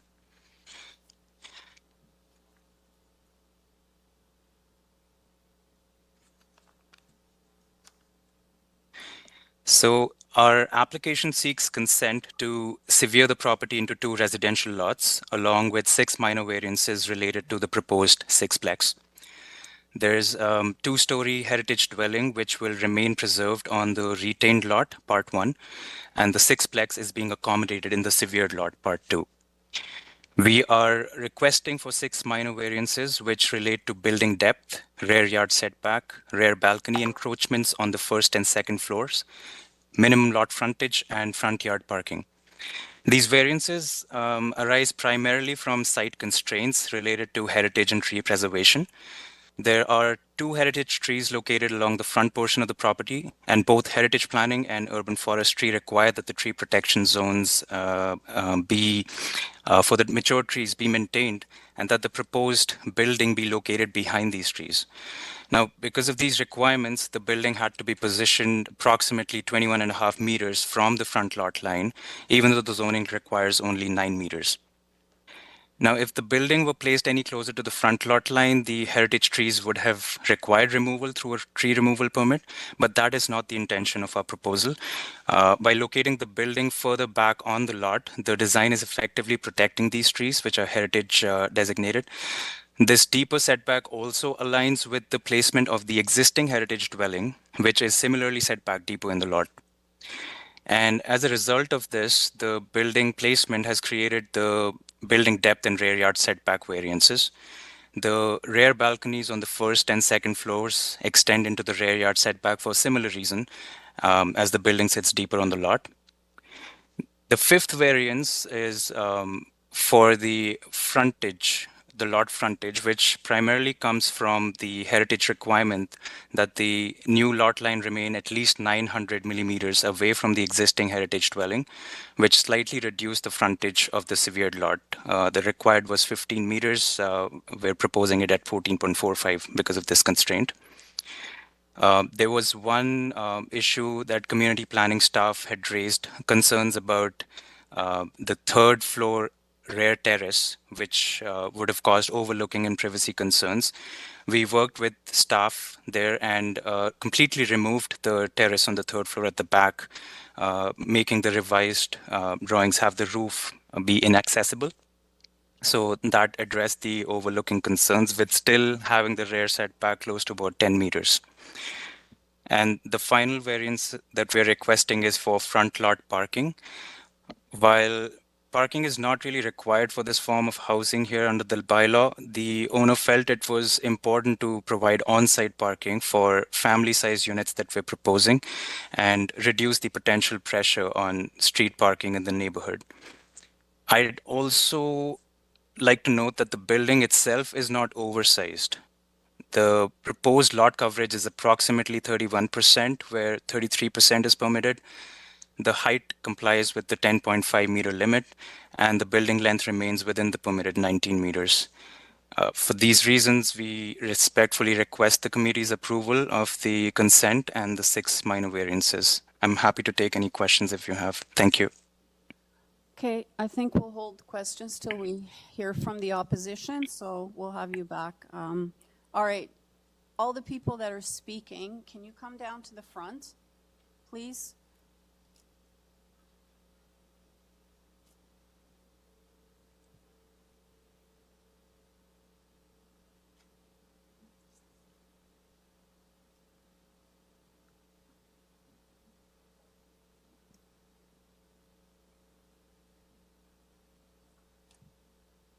Okay, so only 3 of you are speaking here? Because I have a lot more listed here, so I just want to make sure.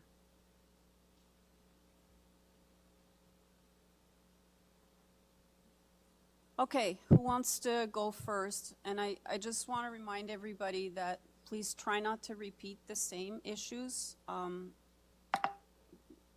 because it won't advance things if you repeat the same things. Okay, go ahead. Good afternoon, Chair and members. I'm Sheila White, 14 Murray Avenue. So I'll begin. I appeared once before concerning this address. Almost 3 years ago, the committee approved a severance and construction of a single-family home at this location. I was opposed. 33 Murray was my family's home for 62 years. I had the entire property designated under the Ontario Heritage Act, including 8 legacy trees, with the encouragement, backing, and support of Toronto Heritage Planning, the Scarborough Historical Society, then Ward Councillor Chin Lee, and the full Toronto Council. 33 Murray is where I arrived as a newborn in 1954, growing up back then in the 6th Street C.D. Farquharson neighborhood in the old village of Agincourt. Every home was different. Surrounded by forest and farm properties, this was a pocket of post-war bungalows. Some of them, like mine at 14 Murray, are still there. Now, as then, Fulham, Murray, Garden Park are the ribs of CDF connecting to the spine, Pitfield Road. People moved here to build their dream homes. Some renovated, some started from fresh. Incredibly, the core managed to retain its character. Over time, there have been very few severances granted in the broader CDF community. The lapsed application at 33 Murray in 2023 was the 5th overall. But there were different councillors back then, and they were allies. And if this application was for Guildwood or West Rouge, St. Andrews, or anywhere else in Scarborough, North York, or Etobicoke, it would go to the Community Council for debate and consideration on a case-by-case basis. We in Ward 23 don't have that right. We're the only suburban ward that doesn't, and this committee is our only shot. We don't have a councillor or a strong ratepayer association to amplify our voices. Other wards do. No access to an appeal mechanism like we used to have. This hearing is the end of the road for objectors. I commend the Committee of Adjustment for recognizing the character of a neighborhood as a factor in refusing an application recently that proposed something that didn't fit in. In November 2020, this committee and later the Land Tribunal TLAB on the applicant's appeal gave weight to neighborhood character in refusing a severance request at 105 Pitfield. More recently, in 2023, this committee rejected an application for a large single-family home requiring variances similar to the applicant's: balconies, depth, side yard setbacks, located at 23 Fulham, a property next to a public walkway. The applicant declined the committee's offer to defer and leave the door open for resubmitting an amended application, so the committee voted to refuse it because, in the committee's view, what was being proposed didn't fit in. I point to these two examples to show the committee that very close by, there are recent precedents for refusing proposed developments that are starkly incompatible. Sixplexes are as of right in Ward 23, but not on this site. Ward 23's first sixplex should legally comply in every way. I had a number of neighbors upset by this application come knock on my door wanting guidance and advice and help, and unprecedented this was, which is what brought me here again. This site was approved for a single-family home, and note that Councillor Myers was in favor of that plan too. I was the sole objector in 2023. This has gone from being a plan that was not contentious to one that's raising many strong objections, ranging from a stick in the eye to the proverbial square peg round hole analogy. My overall concerns have to do with protecting trees and honoring my mother's last wishes and the Heritage Provisions Council unanimously approved less than 10 years ago.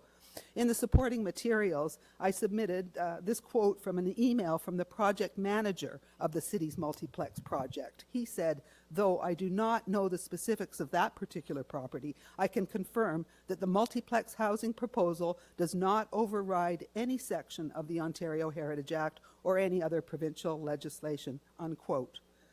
I note that the heritage permit appended to the current application actually relates to the design of the previous plan and has nothing to do with this one. 3 trees were cut down prematurely in June. The permit shouldn't have been issued without an approved construction plan in place, I learned. 2 of them should have had protection under the Act. Nevertheless, they're gone. The applicant owes the community 7 replacement trees, which he told me he will plant across the entire property. He may have an opportunity to respond to my comments. I'm requesting that regardless of what happens today, some of the replacement trees get planted this spring on the north side of his property where there won't be any interference from potential construction, and he can start making good on compensating. I want him to pledge to work with urban forestry on this. As well, the applicant told me he'll work with me and the city to install a public-facing Toronto heritage plaque at 33 Murray, citing the significance of the Harris White House. I'd like to hear him state that publicly today, too, for the record. And thank you for hearing me. Thank you. Mr. Stinson has a question for you. As always, well said. Okay. I've displayed my bias. Now I'm going to ask some questions. 2 trees were cut down? Yeah, 3. 3. And when was that? Canada Day weekend. Okay, thank you. And as far as the heritage designation, that is for this property? Yes, it is. It's for the entirety of 33 Murray, including the 8 heritage spruce trees that were at the front of the property, Do you which are remember? now 6 trees. Very good. Do you remember what year it got designated? 2019. Thank you. Okay. Okay, that's it for now. Thank you. Thank you. Anybody else have any questions? No, Mr. Khan has a question. Thank you. Madam, respectfully, I would like to ask, heritage, I mean, the submission that we have, I don't have any heritage reference here. On the applicant's report, there's a heritage permit certificate that I saw in the submissions, but I can say that there's an 85-page heritage report filed. The house is on the city's heritage registry as the Harris White House. I was told it was the most comprehensive heritage report that's ever been written, with more cooperation from the owner than they'd ever had before. And I also should add that, as you know, heritage is under peril right now. At the end of this year, any heritage designation that hasn't been confirmed, it's just a listed heritage property, is off the table and is ripe for development. So it's very special, and actually I thought would be securing to actually have achieved the heritage designation 6 years ago. Madam, did the neighborhood people had any meeting prior to this submission of proposal to this committee? Just meetings amongst our staff. As I said, neighbors came knocking on my door trying to figure out what to do about this, and so we had some informal meetings.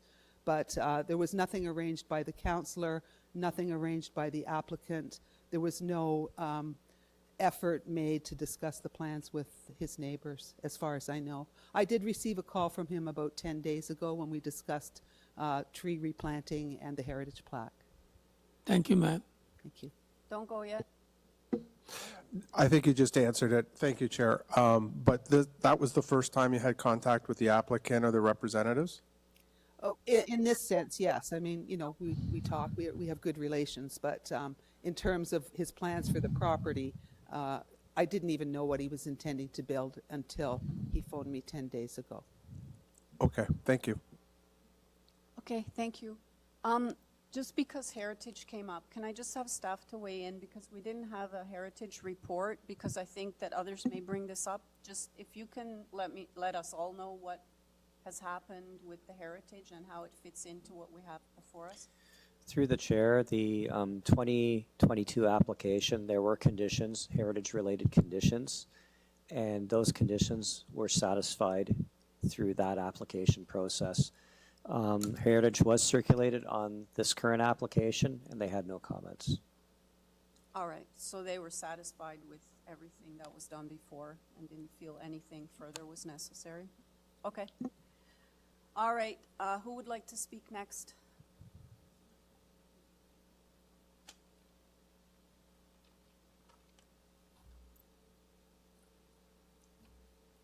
Hello and good afternoon, Chair, members of committee, and my fellow neighbors.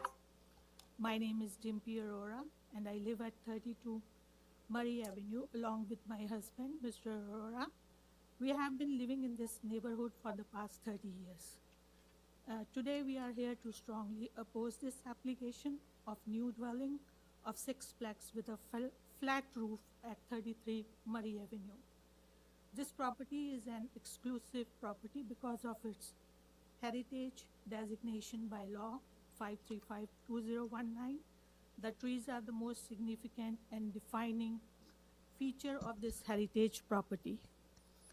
The owner of this property was very well aware of the heritage designation and the restrictions on modifications attached to it. The construction at the said property is not only violating rules and sentiments of the people attached, but is also asking for major departures and not small adjustments. I will begin with the variance 1, building depth. The maximum permitted building depth is 19 meters, according to the notice I received. And the proposed is 31.61 meters. Now, maximum building depth 19 meters is permitted because the intent is to prevent long, bulky buildings.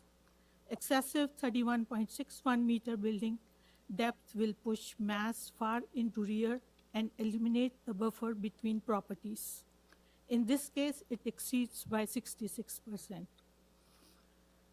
And variance 2, lot frontage, as the engineer mentioned, permitted is 15 meters and the proposed is 14.45 meters. Variance 3 is the parking spots.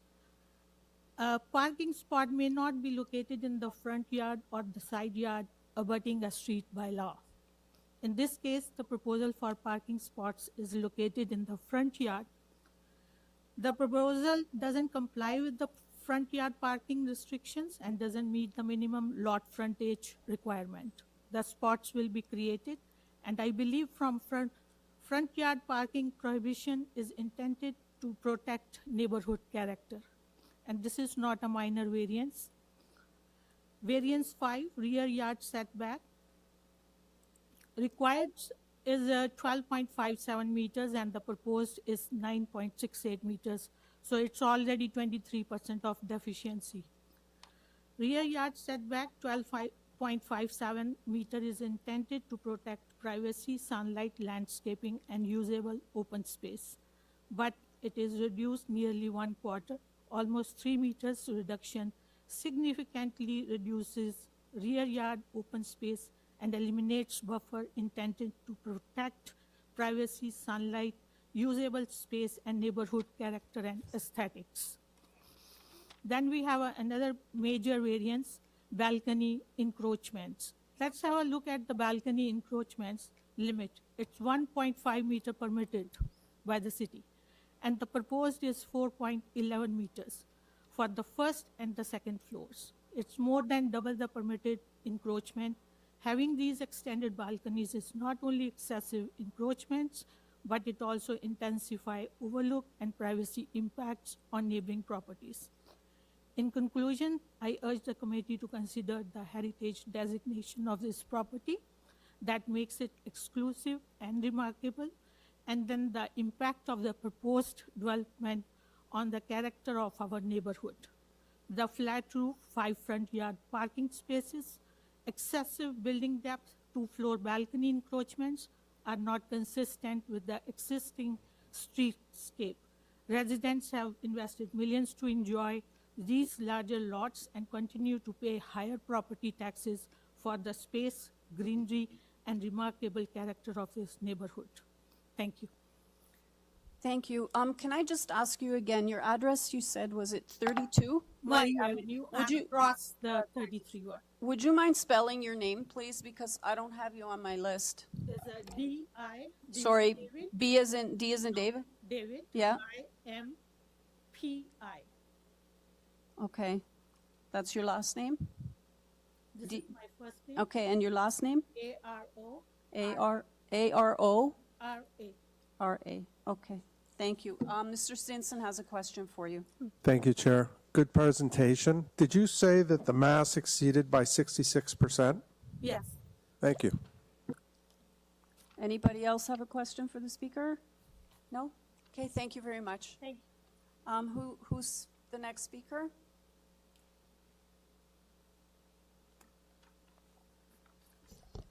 Hi, good afternoon. My name is Sukhen Lai. My address is 25 Murray Avenue. Okay. I received this message from our city councilor, Mr. Jamel Meyer, on Monday, 1:30, just 2 days before this hearing. He has outlined 8 reasons to support the 33 Murray application. Mr. Meyer is a champion for Ward 23 to build 6 plaques, and in his word, to push, quote, unquote, for a bigger win in building affordable homes. And I think this is very misleading, and I would like to respond to Mr. Meyer's message here in relation to my objection to the proposed plan. To build a 6 plaques is definitely an act of entrepreneur, and it's motive-driven, it's profit-driven. It's no way fit into the definition of affordable home, which is pointed out by Mr. Meyer as one of the reasons to allow this application to go through. And then the other point is more units will allow seniors to age in places. On the contrary, I think multiplexes pose accessibility issues for seniors and put them at greater risk for fall. And in fact, just on Mary Street, we have 3 cases where, including the late Mrs. White, where the elderly owners stay in their simple, modest home for decades until the very end. Another point Mr. Meyer pointed out is to solve the, to prevent the overcrowding and to unregulate, and the unregulated growth. Now, building a 6plex in a single family lot will not lessen overcrowding in any way. Jamming up to 6 households in a constrictive building means more cars, more traffic, more strangers, more noises, and more garbage bins, and likely more conflicts. The building plan includes 5 parking spaces for 6 units. It is a perfect setup to encourage street parking. While the lack of affordable housing may provide a market for unregulated rooming housing in Scarborough, there is no evidence to substantiate this claim that this is the key cause for unregulated growth. In fact, the unscrupulous homeowners who are trying to gain profit and the city's inability to uphold standards are the very apparent reasons for unregulated growth in Scarborough. It gives one a very uneasy feeling that the government is going to regulate the illegal acts when they cannot control them. But this is a convenient way to evade responsibility by masking the problem. Mr. Meyer also pointed out the sixplex will support young families and individuals. No doubt, multiplex can increase housing supply, but the scale is very minimal. Mr. Myers has pointed out that since multiplex were permitted in Toronto in 2023, only 3 permits for multiplexes in Ward 23 have been submitted and approved, 2 for duplex and 1 for triplex. At this time, the supply of apartment units is abundant in Scarborough market. There is no short of choices for buyers. Another reason for Mr. Meyer is by building the sixplex, it's going to preserve the look and feel of our neighborhood. Splitting the building into the lot and building a sixplex will downgrade the gracefulness and poise of the heritage property and lower the market value of a property on the street. In summary, I would like to point out that while it is legal to build a sixplex, the proposed bill is infringing the building code by extending 66% over the limit into the backyard. The first floor and second floor balconies encroaches 4.11 meter into the rear yard setback, while the law allows only 1.5 meter. Though the figure looks small, it's nevertheless 174% of the variance. The law allows adjustment of minor variances, but the proposed variances are no way minor. If this application is allowed, it will set a precedent for other applicants to follow and defy the set standard. The plan only carries 5 parking spaces for 6 units, and this is a perfect setup to encourage street parking, which pose great danger. I need you to wrap up. You're over your 5 minutes. Right. Pose great danger to people and children who play along in the street. And so, not to mention, it is right beside an heritage building, which the preceding lay speakers had mentioned. Thank you. Thank you. Mr. Khan has a question for you. Madam, we don't know anything about the heritage, so I cannot comment. But listening to you, I appreciate you brought a lot of information from Mr. Murray. That is good. But you have to realize, ma'am, shortage of housing is a very urgent matter before the council, other politicians, and it has brought to our notice as a committee. And that in certain areas we have to, see the importance of shortage of housing and go for it. Now you are mentioning 6 units, 5 parking lots. What can we do? We have to approve. Pardon me? I think what Mr. Khan's trying to say is that we have, like sixplexes are permitted. The city is changing, and council and the province are mandating certain things that 10 years ago or even 5 years ago weren't permitted in neighborhoods. I think that's where you're getting at, but was there a question in there? I understand that there is a housing strategy from the federal called Housing Isolator Fund. Now, as a citizen, I fully support to increase the supply of affordable housing, especially, definitely, but it has to be done right. And the backyards is over 66% limit in variance. And my son lives, Alan Tong, who's going to speak his backyard is right in front of the proposed building. So this is not right. Number one, it doesn't comply with the building code in any way. And the balcony is 174% over the limit. And also, not to mention, like, you know, in a long-standing single-family lot, creating 6 more units with the potential of up to 6 families, definitely is going to bring down the property value in the whole street. And like we pay high property tax for the environment that we are living in. So I'm Madam, not against one thing supply to increase sorry supply to of the house, interrupt. but it should They be done think, in the Madam- right way and gently and sensitively. I think. Sorry. I was just going to say before Mr. Khan says, but is that we don't set policy here. Like, if those concerns, you should take them to your counselor or to the. I understand that, because but we're just here to deal with the variances. We don't set policy, we don't set bylaws, we just have to deal with. I what's understand before that. us. But this specifically was hand delivered to our house Well, we have 2 a days copy. before the meeting. I understand. We also have a copy of the counselor's letter, so we did see the reasons that you just outlined. Okay. So, you know, but just please understand, we're not the people that set policy. I and understand, right? but as a citizen, I'm here to voice my sentiment and my concern. Yeah. I'm not a professional, but as just a citizen, like, you know, this is an opportunity for me to voice my concern.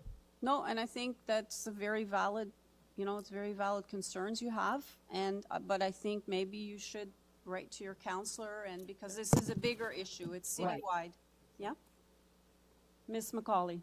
Yes, I have 2 questions. Actually, I probably should have asked them of the previous speaker because I know that she has some history in the area. However, I apologize, and if you can answer them, good. The building is being proposed as being set way back.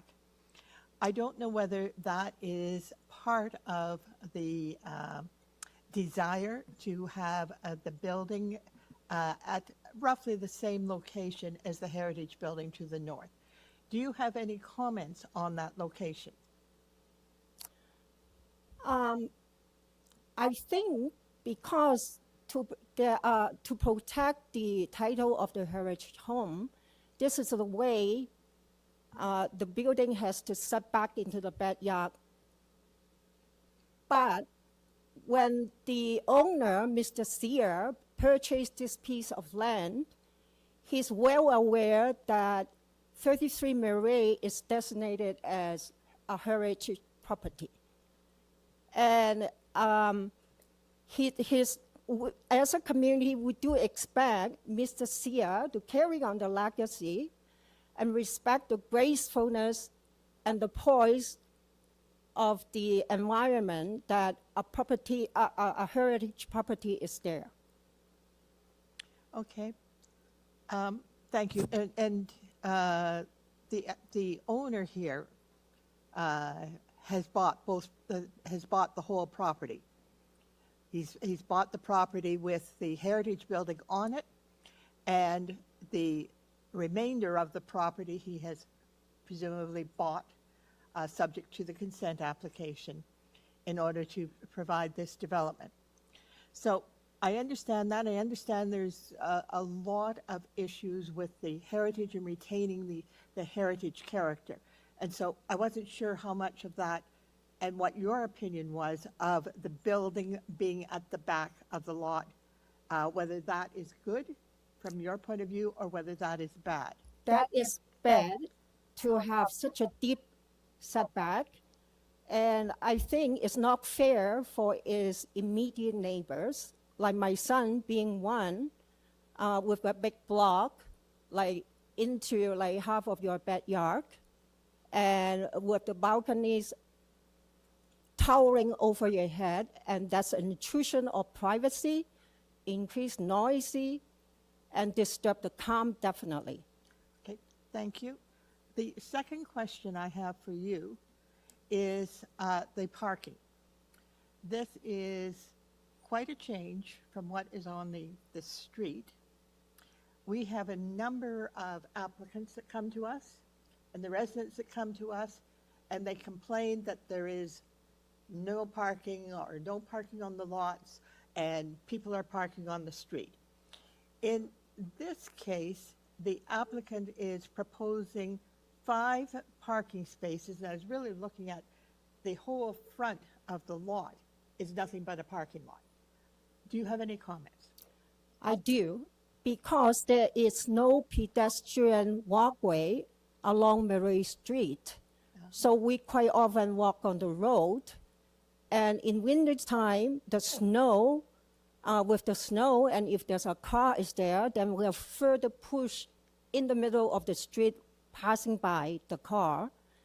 And in summertime, you know, children play, cycle, and they fool around on the street, and it also poses a big risk to them, you know, when there is no pedestrian, like, you know, walk in that area. Okay, but that's pedestrian walkway on the street. By having 5 parking spaces, essentially the whole front yard is parking. Again, that is different from the properties to the south, but it's similar to the heritage property to the north.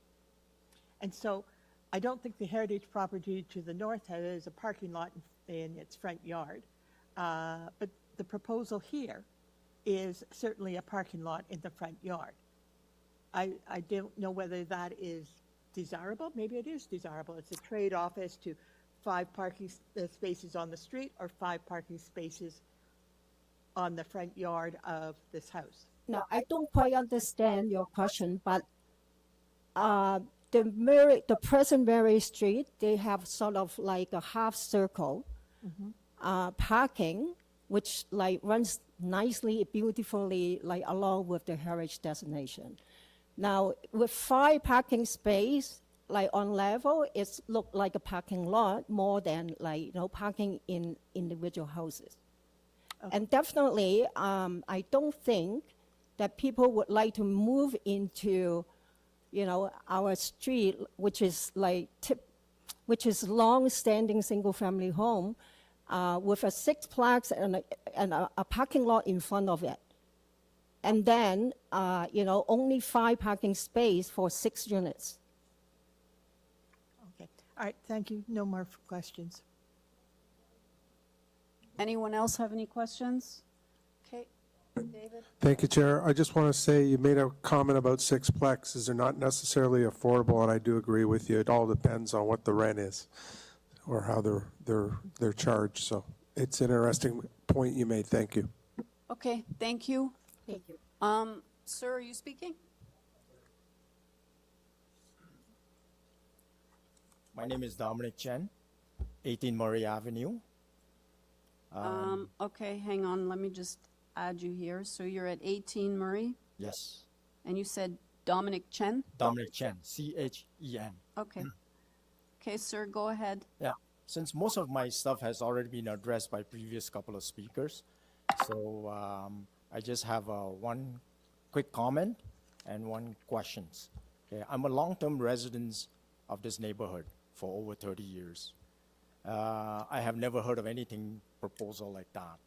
So, given that that neighborhood almost exclusively single-family dwelling, putting a structure like that is going to be dramatically change the heritage and the authenticity of the neighborhood, characteristic of the neighborhood that's going to be altered. So, which I'm opposed to it. I don't agree with it. Now, that's my comment. Now, my question is that,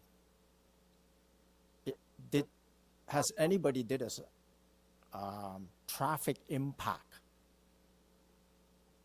given that the street has no sidewalk, and it's a safety concern? We'll have to wait for the applicant to come back to answer that. That's all I have to say. I haven't Most of the seen a stuff- traffic study, but he can. Yeah, And also, Or she can. from my understanding, is the owner, the new owner, knowing full well this is a heritage home, and he bought the property very cheap, that he cannot develop it. And now he's throwing this. So I find it very, very, how should I call it, the conniving? Yeah. Very, Well, we can't speak to the yeah, integrity that's my comment. of That's my comment. of That's strictly anybody from me. who bought the Okay? property That's all here, I so- got to say.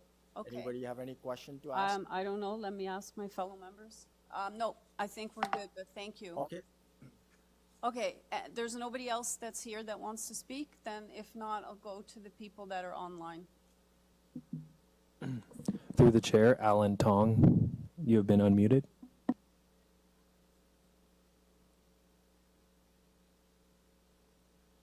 Hello? Hi. Hi.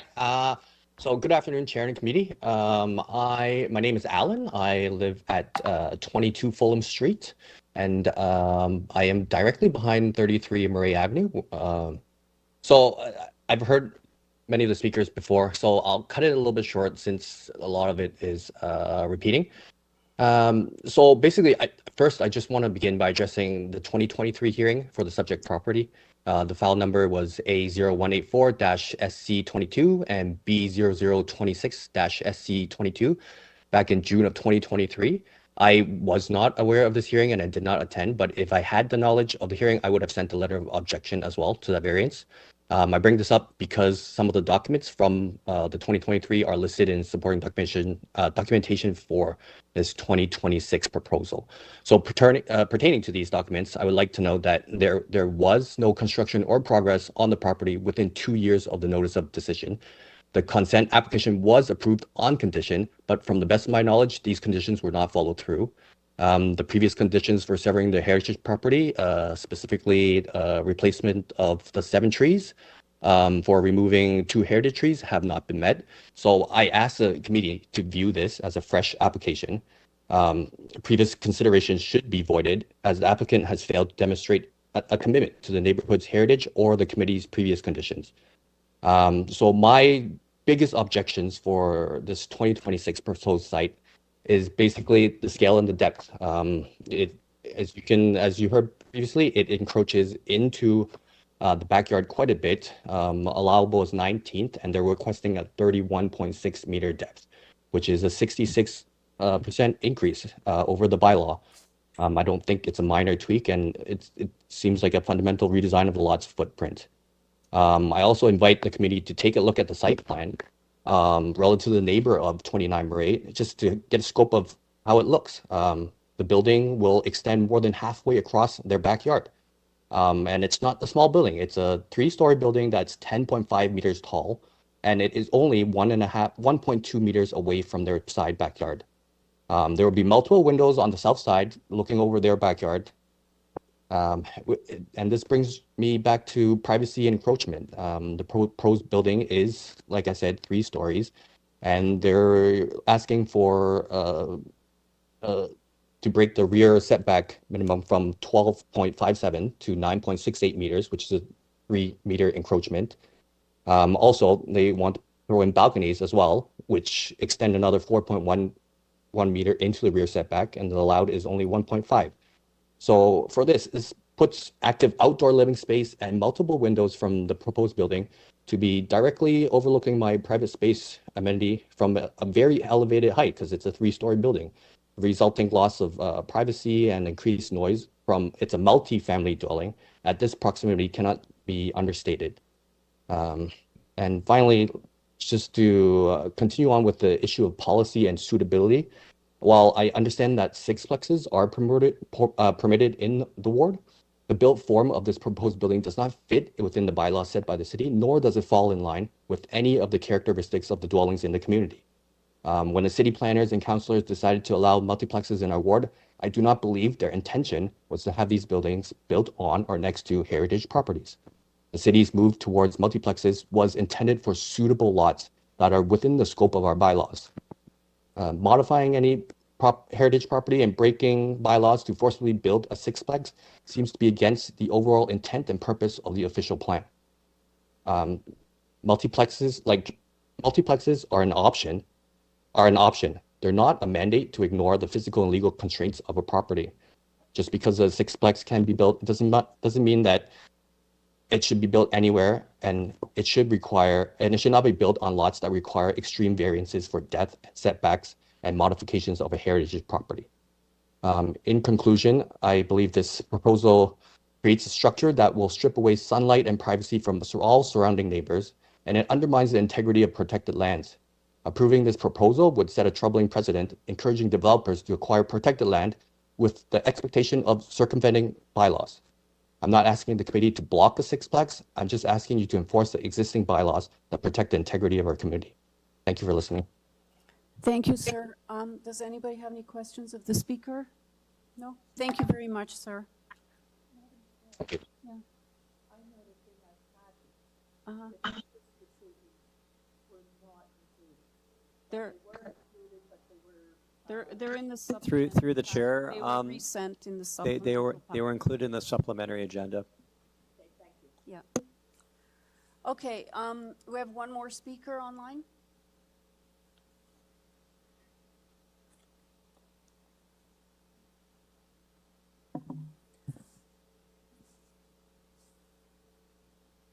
Hello. Hi, what's your name, Hi, sir? good evening. This is Mahabub Alam. I am the owner of 29 Mare Avenue. Hi, sir. Go ahead. You've got 5 minutes. Yeah, 29 Mare, as you know, that we are located immediately south of these 33 Mare. And I believe that most of these, my fellow neighbors already discussed about the various issues and all these things, heritage. I'm not going to dwell into those. 29 Mare is basically a single family, small residential street. And as the agent of the owner mentioned that there are few minor variances, but so far, with the discussions, it came up that none of these variances are minor. The first one is that 66% deeper lot, allowable is 19 meter. They're building 31.61 meter. But the two that is affecting us mostly, that is variance number 4 and variance number 6. We are located immediately south, and this new property, if it is built, that it will be up much higher than our 2-story home, and also that it will almost cover that more than half of our backyard. And two of these 4 and 6, these two variances, the balconies will be encroaching into our property within 174% more than the allowable limits. And my opinion is that all of these variances are, especially 1, 4, 5, and 6. Those are major variances, and we don't like this one. And I strongly oppose these variances because I don't oppose the development, but definitely sixplex is not a place to put in, because we bought this property 29 Mare 10 years ago, knowing that there is an heritage property, so the neighborhood is going to remain same. All of the lots other than the heritage property, these 33 are 50 to 54 feet frontage, so there it will be always like single family residential dwellings, maybe single story or maximum 2-story.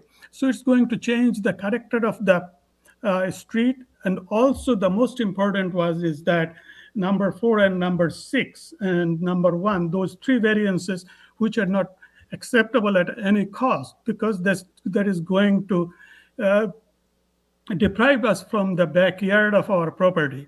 And there will be people sitting in the balconies that towering over our backyard. And this I believe is that privacy infringement that is same to other side on the Fulham Street that Mr. Tong said earlier. It's basically infringement of our privacy. And then also the height is also going to be an issue, and there will be shadows and all these things. And these are my main objections. The bottom line is that what I'm saying is that this 33 Mare is not a the right place to put all these sixplex, and with so many people coming in. And anyway, these are not going to be cheap, cheap places to live. The main intent of the city, it's not going to be served here. And furthermore, all of these variances, those are major variances, and then we have a strong objection of this. And then in conclusion, we don't support this development. We are not against any development, but we cannot support this kind of development in my backyard and side yard, which is going to definitely block my views and then encroach into our privacy, and so that we'll never be able to use the backyard that we had. That is what my conclusions are, and I do agree with my neighbors who gave excellent presentations, Sheila White and Dimpy Aurora and all those persons, and Ms. Tong, that this is not the right place to hire in. And then personally, this is going to affect me most, that putting down a long building, tall and high, and also that encroaching, that overlooking our backyard, which are not allowable within the city planning act. These are variants. Variants are not comes automatically. These are variants. So it should be considered by the committee. Okay, then that's my presentation. Thank you, sir. Panel members, do you have any questions? Mr. Khan has a question, sir. Yes, sir. Thank you, Madam Chair. I simply want to know, I mean, everybody has used the word heritage building. What makes it heritage? What is the brief history behind it? Can you tell us? Well, Sheila is the best person to tell more because that's her family home. But when I came here, we knew that this house is one of the oldest house in this part of Scarborough or Agincourt. In fact, there's the road. This is called, in old days, this used to call Harris Home. The street on the north that is connecting between Garden Park and Shepherd is also called Harris Farm Road. This whole area is part of the Harris Farm. And then the small little building on 33 is a very old building. I believe it's more than 150 years old. And also it has got 7 or 9 trees. Those are in 2019, I think it declared heritage. It passed through all of the Heritage Act and everything. So all those buildings, we are very saddened that when we saw that all the trees, especially 3 grown-up trees were cut all of a sudden in last year. Okay. And then in the front yard, there was a Haig which was more than 80 years old, all of a sudden was cut. Okay, sir, we already know about the trees that are cut, and we're not dealing with this, but we are aware that it's a heritage property. It is designated. Yes. Yeah, okay. Any other questions related to the variances? Okay, thank you. Is that it for speakers, just to be sure there's nobody else? Is that the last one? Okay, can you put the agent back on the line then, please? I'm back here, Madam Chair. All right, can you please speak to the issues raised? Yes, absolutely. So I think there were several issues raised. One of the most important one was preserving the heritage component in the property. Respectfully, I believe our proposal actually preserves the heritage elements of the site. The existing heritage dwelling is going to remain there, and the 2 heritage designated trees that are going to be within the severed lot are being protected as well. I believe there were more concerns about the building being set back a bit too far out into the backyard, and this primarily is associated with the first concern. This is primarily to protect the trees at the front, and we were left with no reason to not do this. And this was also causing some overlooking issues at the back, as was raised by some of the neighbors.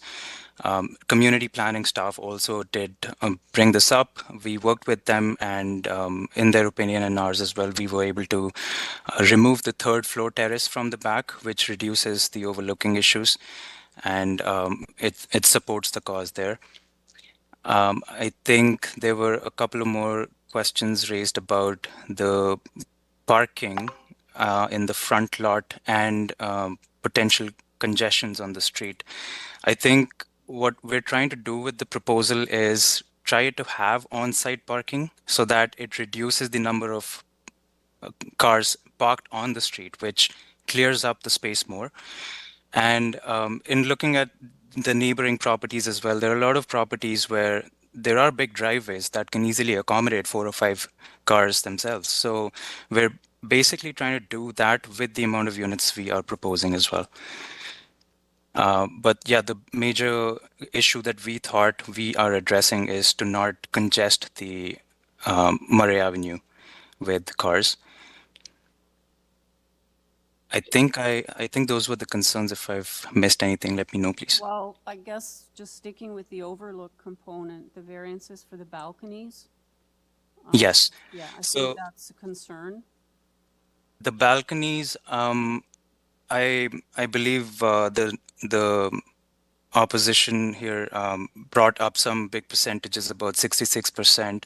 That's actually the building depth being 66% more than what's allowed, and that kind of comes from the placement of the building.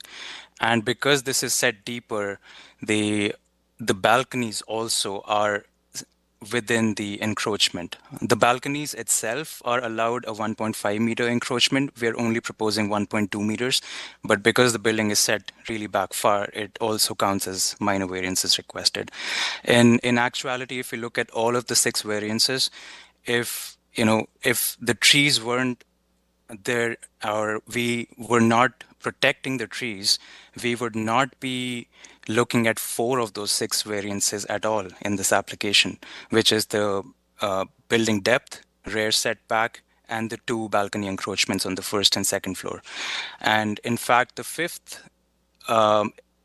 variance is the lot frontage, which is 14.45 proposed, where there should be 15 meters. That also comes from a heritage requirement of keeping the severed lot shared between the 2 parts, at least 900 millimeters from the heritage dwelling. So we're honoring that as well, and that's why we're applying for that minor variance as well. So essentially, 5 out of the 6 variances are primarily coming from heritage requirements. Okay, Mr. Stinson. Thank you, Chair. Sir, when the property was purchased, did the owner understand it was a heritage property? I believe the owner can attest to that more firmly. I think he's wanting to speak as well.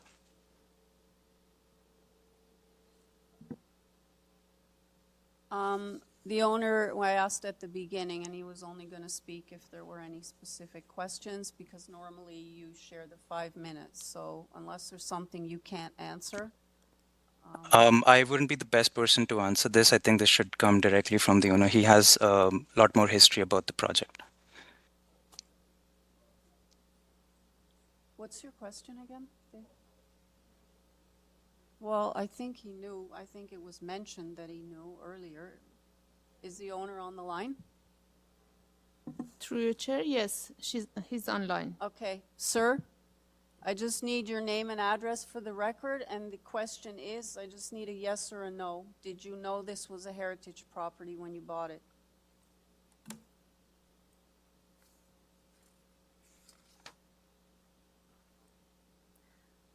Khalid Zia, please unmute yourself. Mr. Zia? Hi, can you hear me? Yeah, so I only need your name and address for the record, and a simple yes or no. You knew whether or not it was a heritage property when you bought it. Yes, my name is Khalid Zia, the owner at 33 Murray Avenue, and yes, I did know. Thank you. Panel members, anybody else have a question of the agent? Ms. McCauley? Thank you. I'm trying to get caught up here, which is difficult. I'm looking at the survey, and the survey shows 2, 4, 6 trees in the front yard of the existing lot. We've only got one lot here. And I understand that there was a requirement that those trees be preserved and from the heritage, and that some of those trees have not been preserved. Now, I see in the site plan for the new lot that they're providing a parking lot in the front. My question to the applicant is, even if you didn't preserve the trees, where are you not going to replace them? Or is the entire front of this property going to be a parking lot? Is that to the owner or the architect? It's to the, let's stick with the applicant. I'll stick with the applicant. Unless he can't, the agent, unless he can't answer it.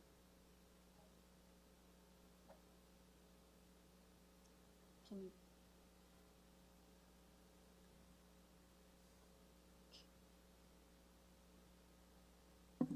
Tashir, please unmute yourself.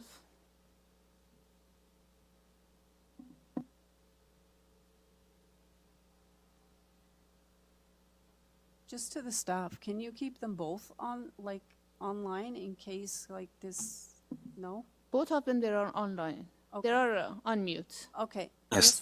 Mr. Nagy, can you please answer the question? Yes, so from the survey, we can see that there are a total of 9 trees. And what had happened was this was part of the 2023 consent application that was for a different proposal. And because of the building footprint being in that area, I think there were, the owner applied for tree removals for 3 of those trees. And since then, in this new application, we're still having that row of 5 trees, as you see in the site plan. 6 trees, my apologies, out of which only 1 tree is in the severed lot here, which we're trying to preserve. Now, in terms of replacement trees, yes, the owner will be providing and planting replacement trees, but it will be in the back of the property in the rear yard. And that will provide a bit of more screening to resolve the overlooking issues that some of the neighbors at the back had. So in essence, the trees in the proposed severed lot, there are no trees. In the proposed severed lot, there is 1 tree at the front, and 1 tree completely in the severed lot, and 1 is right where the lot line is. So we are preserving both of those trees in the front lot. I see 1 tree. I don't see the second tree in the front. The second tree is the smaller one, which is the 0.4 dia Norway spruce. That's the smaller, very close to the severed lot line. And the tree protection zone, the hoarding has already been done on site, and both of these trees are within the protection zone. Okay. All right, any other questions? Mr. Howe? Thank you, Chair. I have a question. Can the applicant speak to whether the size of the encroachment of your platforms currently, could those encroachments be reduced? We are hearing privacy concerns, and these, I note, are new variances that were not previously approved or discussed at the 2023 approval. So anything you could do to reduce those size to make them conform with the zoning bylaw, or just to reduce the size would be something I would like to hear. Thank you. Yes, so respectfully, the balconies in question here are on the first floor and the second floor. These are 4 feet wide from the exterior wall at the back. So reducing these, it's going to make the balconies really insignificant. I mean, these are the standard sizes that we do like to see in buildings that are usable. The variance is basically coming from the building placement. It's been encroached in the rear yard, so that's why the variance is in place. We did collaborate with community planning, and we did hear their concerns as well. Their concerns were completely related to the third floor terrace, which we have removed from our proposal.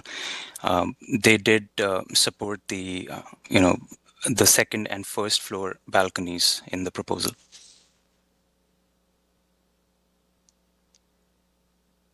Okay, thanks. Okay, any other questions? I have one. I'm just curious. I know you've explained that a lot of these variances are related to protecting the trees. And I think we all know that sixplexes are permitted in this ward. Would you be able to build this as of right without any variances? The intention was to do exactly that, but because of the heritage trees at the front, the placement of the building was kind of imposed on us in the proposal.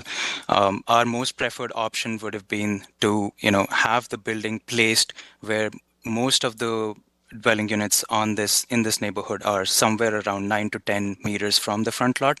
And then we could have done the parking at the back. We could have gotten rid of all of the variances that, are of the building depth, the rear yard setback, and the balcony encroachments at the back. These are all arising because of the building placement and not really the size of the building. So that would have been ideal, but I and the owner respect the value of the heritage in this property. And in order to do so, in protecting it, we are just placing the building behind the tree, which was also the recommendation from the heritage department. And because of that, these variances are arising. Okay, so you're saying that because of the trees, to protect the trees, the only variance really is that's not related to that is the parking space variance, number 3? Is that right or not? In fact, even that variance would have been deleted because we would have made a design where a driveway could have gone to the back and the parking spaces could have been at the back. And then that way, that variance would have also been deleted. There would, however, just be one variance, which is the front, the lot frontage of 14.45 meters when 15 was required. And that also is a heritage requirement of keeping the lot line a minimum 900 millimeters away from the existing heritage dwelling on the north. Okay. Any other questions? If not, we're in committee.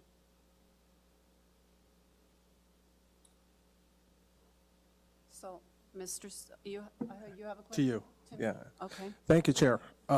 Just because of your last dialogue with the gentleman, am I to understand that if there was no application for variances, there could be an opportunity for the applicant to just build on this site as long as there's no variations? Yeah, that's correct. In Ward 23 in Scarborough, sixplexes are permitted, as Ms. White was aware. She mentioned it in her speaking. There's other areas in the city of Toronto where sixplexes are permitted as of right. Right. And I think that, applicants wherever possible, because this is a big change for neighborhoods, if they can do it without coming to us for variance. Very good. And I do understand the sixplex, but I appreciate going over that again. I was just concerned again, because it doesn't come up before this committee a whole lot, the heritage stuff, that we're not allowed really to consider here because it's not part of the 4-test rule. So if you're okay with it, I'll make a few comments, and I'm not going to make a decision on a motion. I just want to say a few things. Yeah, go ahead. All right. So I'm not going to take into consideration that this is a heritage building because I can't, but I'm going to say it because I'm concerned. I'm also not supposed to say that because this building's listed on the internet through artificial intelligence or the City of Toronto's own website, I can't consider that, but I'm concerned. I'm also concerned that trees have disappeared, but I'm not allowed to be using that as my rationale for what concerns me about this application. What I will say is that points 1, 3, and 4, I think have been met. What I don't think has been met is point 2 in the 4-test rule. And I don't think it's been met because I believe this is not good planning. It's not improving or maintaining a character of a property or a neighborhood or a surrounding neighbor area. I'm concerned that 45 citizens, good citizens of our city are here today or in literature that's before this committee. But I'm not really allowed to weigh that into this either. So I'm not really sure why it's only the 4-test rule, but that's what I'm governed by. And you can probably tell that I'm pretty passionate about this because I think this is a very unique property, and I'm sympathetic to the people here today. Thank you. Thank you, Mr. Stinson. Anyone else? Ms. McCauley? Yeah, I'd like to comment too. As you can tell, I'm having some difficulty with this application. But I think we're forgetting that this is an application for consent. We need to consider, should this lot be created? And should this lot be created of that size? Once we've considered that the lot should be created and whatever resources were on the lot preserved, then we can look at the building that is being proposed and the variances. So I'm not positive and that enough attention has been made to the consent application. Has the lot line been appropriately determined? Or should that lot line be further south? I know that what they're proposing is 14.45 meters versus a 15 meter. Maybe it should be 13 meters. We're not talking about any servicing issues. We're simply dealing with the building that if the consent goes through, we're dealing with the building and the parking lot in front. I think we've kind of lost track of the application in front of us. We're dealing with the variance, dealing with the concern of the community on the 6-plex, but not dealing with the consent application. So I would suggest, committee, we need to consider whether the consent application is appropriate and the lots as created are the appropriate size before we start to look at the variances. Now, that's a comment at this stage. Okay. Anybody else want to weigh in on this? Mr. Howe? Thank you, Chair. I'm just going to quickly weigh in. I wasn't here for the 2023 approval, but based on what I'm seeing, the consent and variances requested here is similar to what was requested in 2023, and that application was approved. So I'm struggling a bit. Like I said, the only new things as I see, significant material new variances were the balconies, but comparing to what's been requested and what's permitted, it's not a significantly new encroachment, right? We're talking about 1.5 meters. So those are my thoughts right now. I'm leaning towards approval, but I'm subject to hearing my comments from my other colleagues. Thank you. Well, I'll weigh in. I'm somewhat conflicted because it's a heritage property, but Heritage has already had all their conditions met, which was based on the previous approval. I don't have a problem with the lot size. I mean, we're talking a frontage difference of 0.55 meters. And when you look down the street, there are narrower lots that I would say are in keeping with the size of this lot. I would really like to have seen this proposal built. You know, is it, I guess we can ask ourselves, is it the right thing to be built there? Well, I guess that's debatable depending on people's opinions, but are 6-plexes permitted? Yes, they are. Would I like to see it come before us without, or not come before us at all and just be built as of right? Yes. Is it a huge change for a lot of people? 6-plexes and 4-plexes, which are permitted across the board now in neighborhoods across the city. So I'm conflicted just because the policies we have to go by and what's permitted. You know, may be in conflict with what I feel myself, but with what I have to look at as a committee member, I would say after the explanation that this is sitting in the position where it's sitting, for the most part, these variances are a result of trying to preserve the trees. I would be also leaning toward, what's that? Also, well, they cut a couple down. There's still a whole bunch that need to be preserved, right? As far as I know. Well, there's still the two in the front, but we can't bring those trees back, right? I mean, it happens. It's not the first time people have cut down trees and you can't bring the trees back. So I'm also leaning toward approving this application because I just think that it's what's permitted pretty much. And but I don't know, Mr. Khan, do you have anything to say or no? Okay. Well, I don't know who wants to try a motion.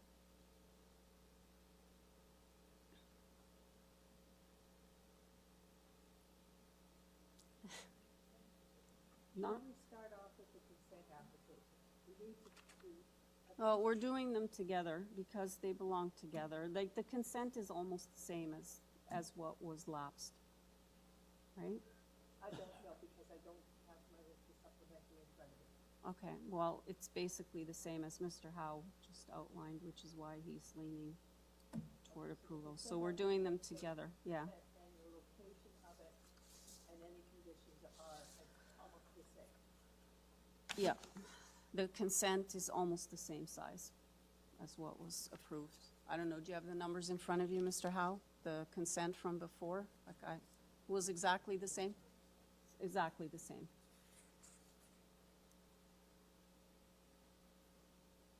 So the consent application is the same as what was approved.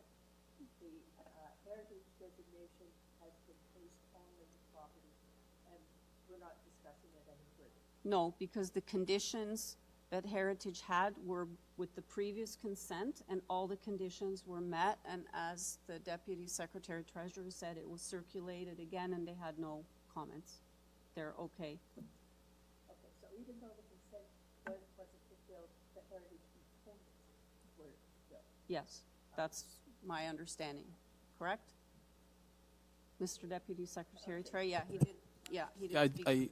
Speak Sorry, Chair, I think there's a heritage certificate included in the cover material of the applicant, so it's there. I think if you want to look at it, Ms. McCauley. This way. I believe it's in the supplementary agenda, and I don't have the supplementary agenda in front of me at the moment. No, if you go to the cover letter and you scroll down, there's a heritage permit. Is that what you're referencing, Mr. Howe? Yeah, it's a certificate. It's actually in the regular agenda if you go to the cover letter and you scroll down. Okay, okay. Okay, actually, it's on the screen now. Okay. And that, okay.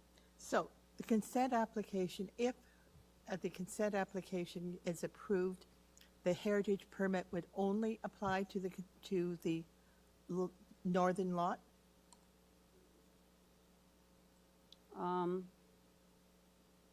It speaks to the proposal to sever the existing lot into two lots with two properties and construct a new house on newly severed lot, and the existing house will remain. I'm just kind of reading a few things here.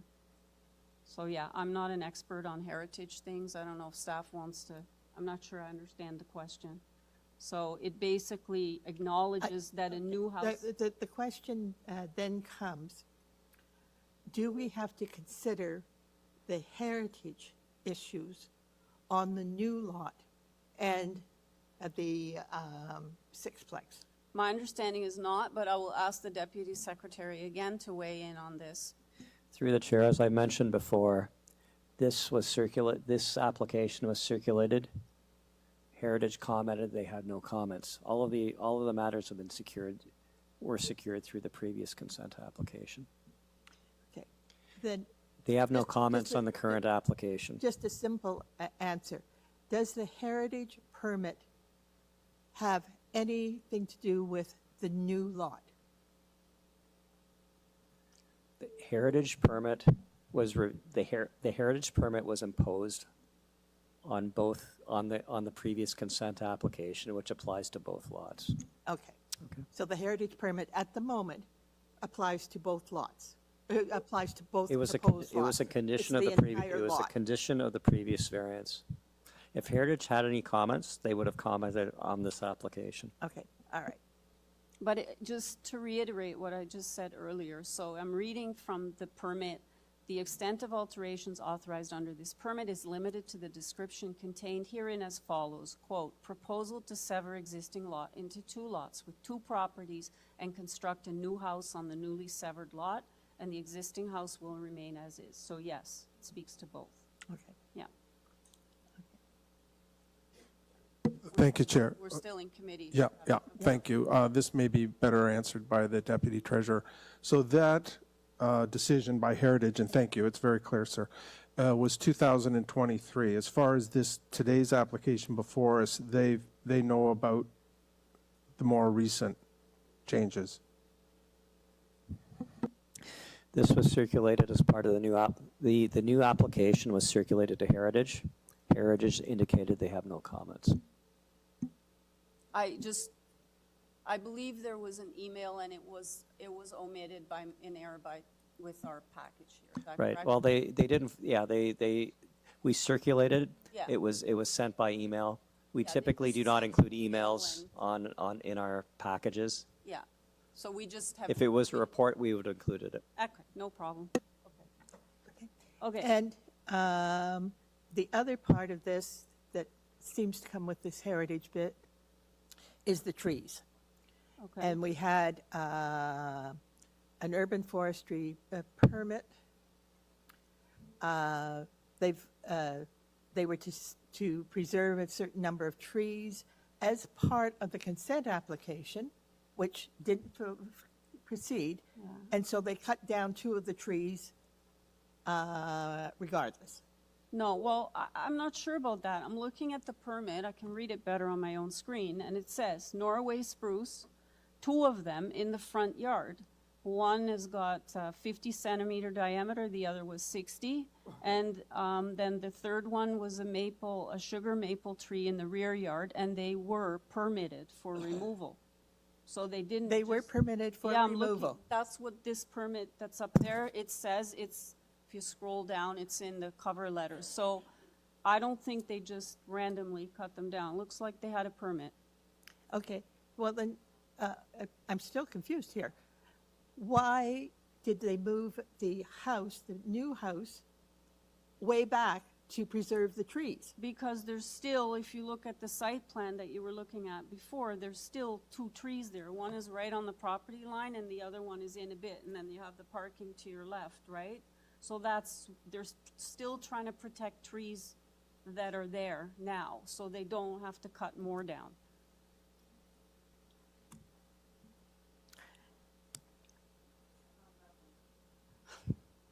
No, and I wish I had asked these questions when you were speaking. I apologize to you because really I should have done more homework. Listen, I just But I'm wanna not, keep- I'm going to go Yeah, back to we're the supposed issues. to be in committee. Okay. So, are we at the point of a motion, or is there something else you still want to?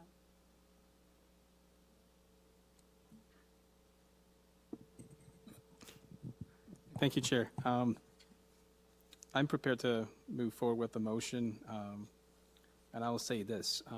Based on the information and recommendations noted in Community Planning's report, Engineering Review Report, I'm satisfied this application meets the 4th test of the Planning Act and Section 51, Sub 24 of the Planning Act regarding the consent to sever. And I move approval of this application subject to community planning condition, engineering condition, and urban forestry conditions. All right, there's a motion on the floor moved by Mr. Howe to approve the application, including planning and engineering conditions as well as the urban forestry conditions 1, 2, and 3. Is there a seconder? Well, I'll second it, but it's gonna lose. Oh, you're seconding? I will second the motion. Okay. All right, that's seconded by Mr. Khan. All in favor? That carries. And opposed?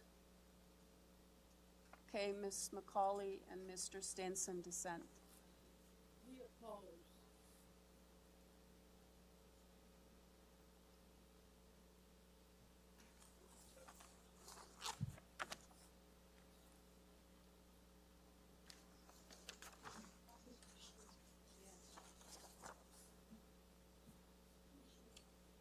All right. Thank you, everybody, for coming in. Yeah.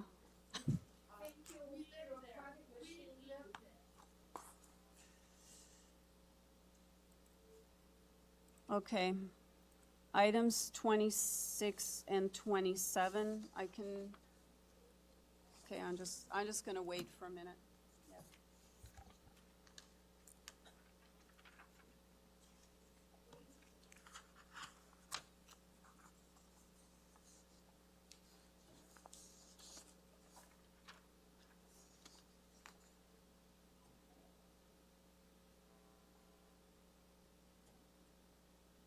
All right, item 26 and 27, can we do those together? Yeah. Okay, so that would be 46 and 48 Jevans Avenue, and there's nobody in here that wants to speak to this, and nobody on my sheet either. So we have minutes from the August 13th public hearing, as well as the previous agenda package. We have a public hearing notice, location map, plan of survey and plans, a cover letter from ARC Design Groups. We have site photos, conditions by Metrolinx, as well as Forestry's asking for conditions 1 and 3 on both of these.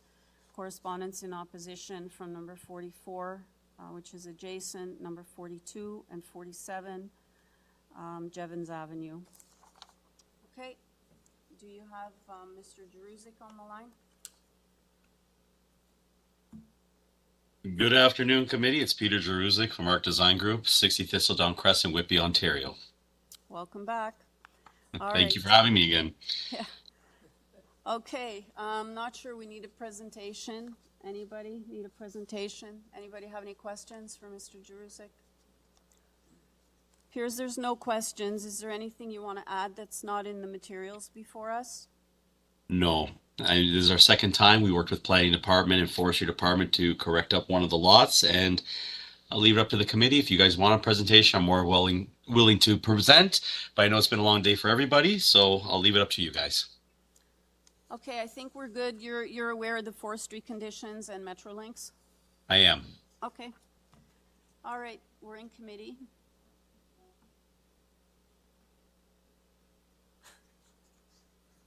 Who wants to move a motion? Or do you have any comments? Thank you, Chair. I think this is a pretty straightforward applications, plural. With respect to the conditions from construction review and also tree protection or urban forestry, pardon me, I think it's worth noting that there is some opposition. It was in correspondence with Abdul Malik, Grace L, Raina Mashoud again. But ultimately, I find no problem with the application and would recommend approval. Okay, do I have a seconder for that motion? Chair, I'll second the motion. Okay, motion to approve both item 26 and 27, moved by Mr. Stinson, seconded by Mr. Howe, including the Metrolinx and forestry conditions 1 and 3. All in favor? That carries unanimously. Meeting's adjourned at 4:44.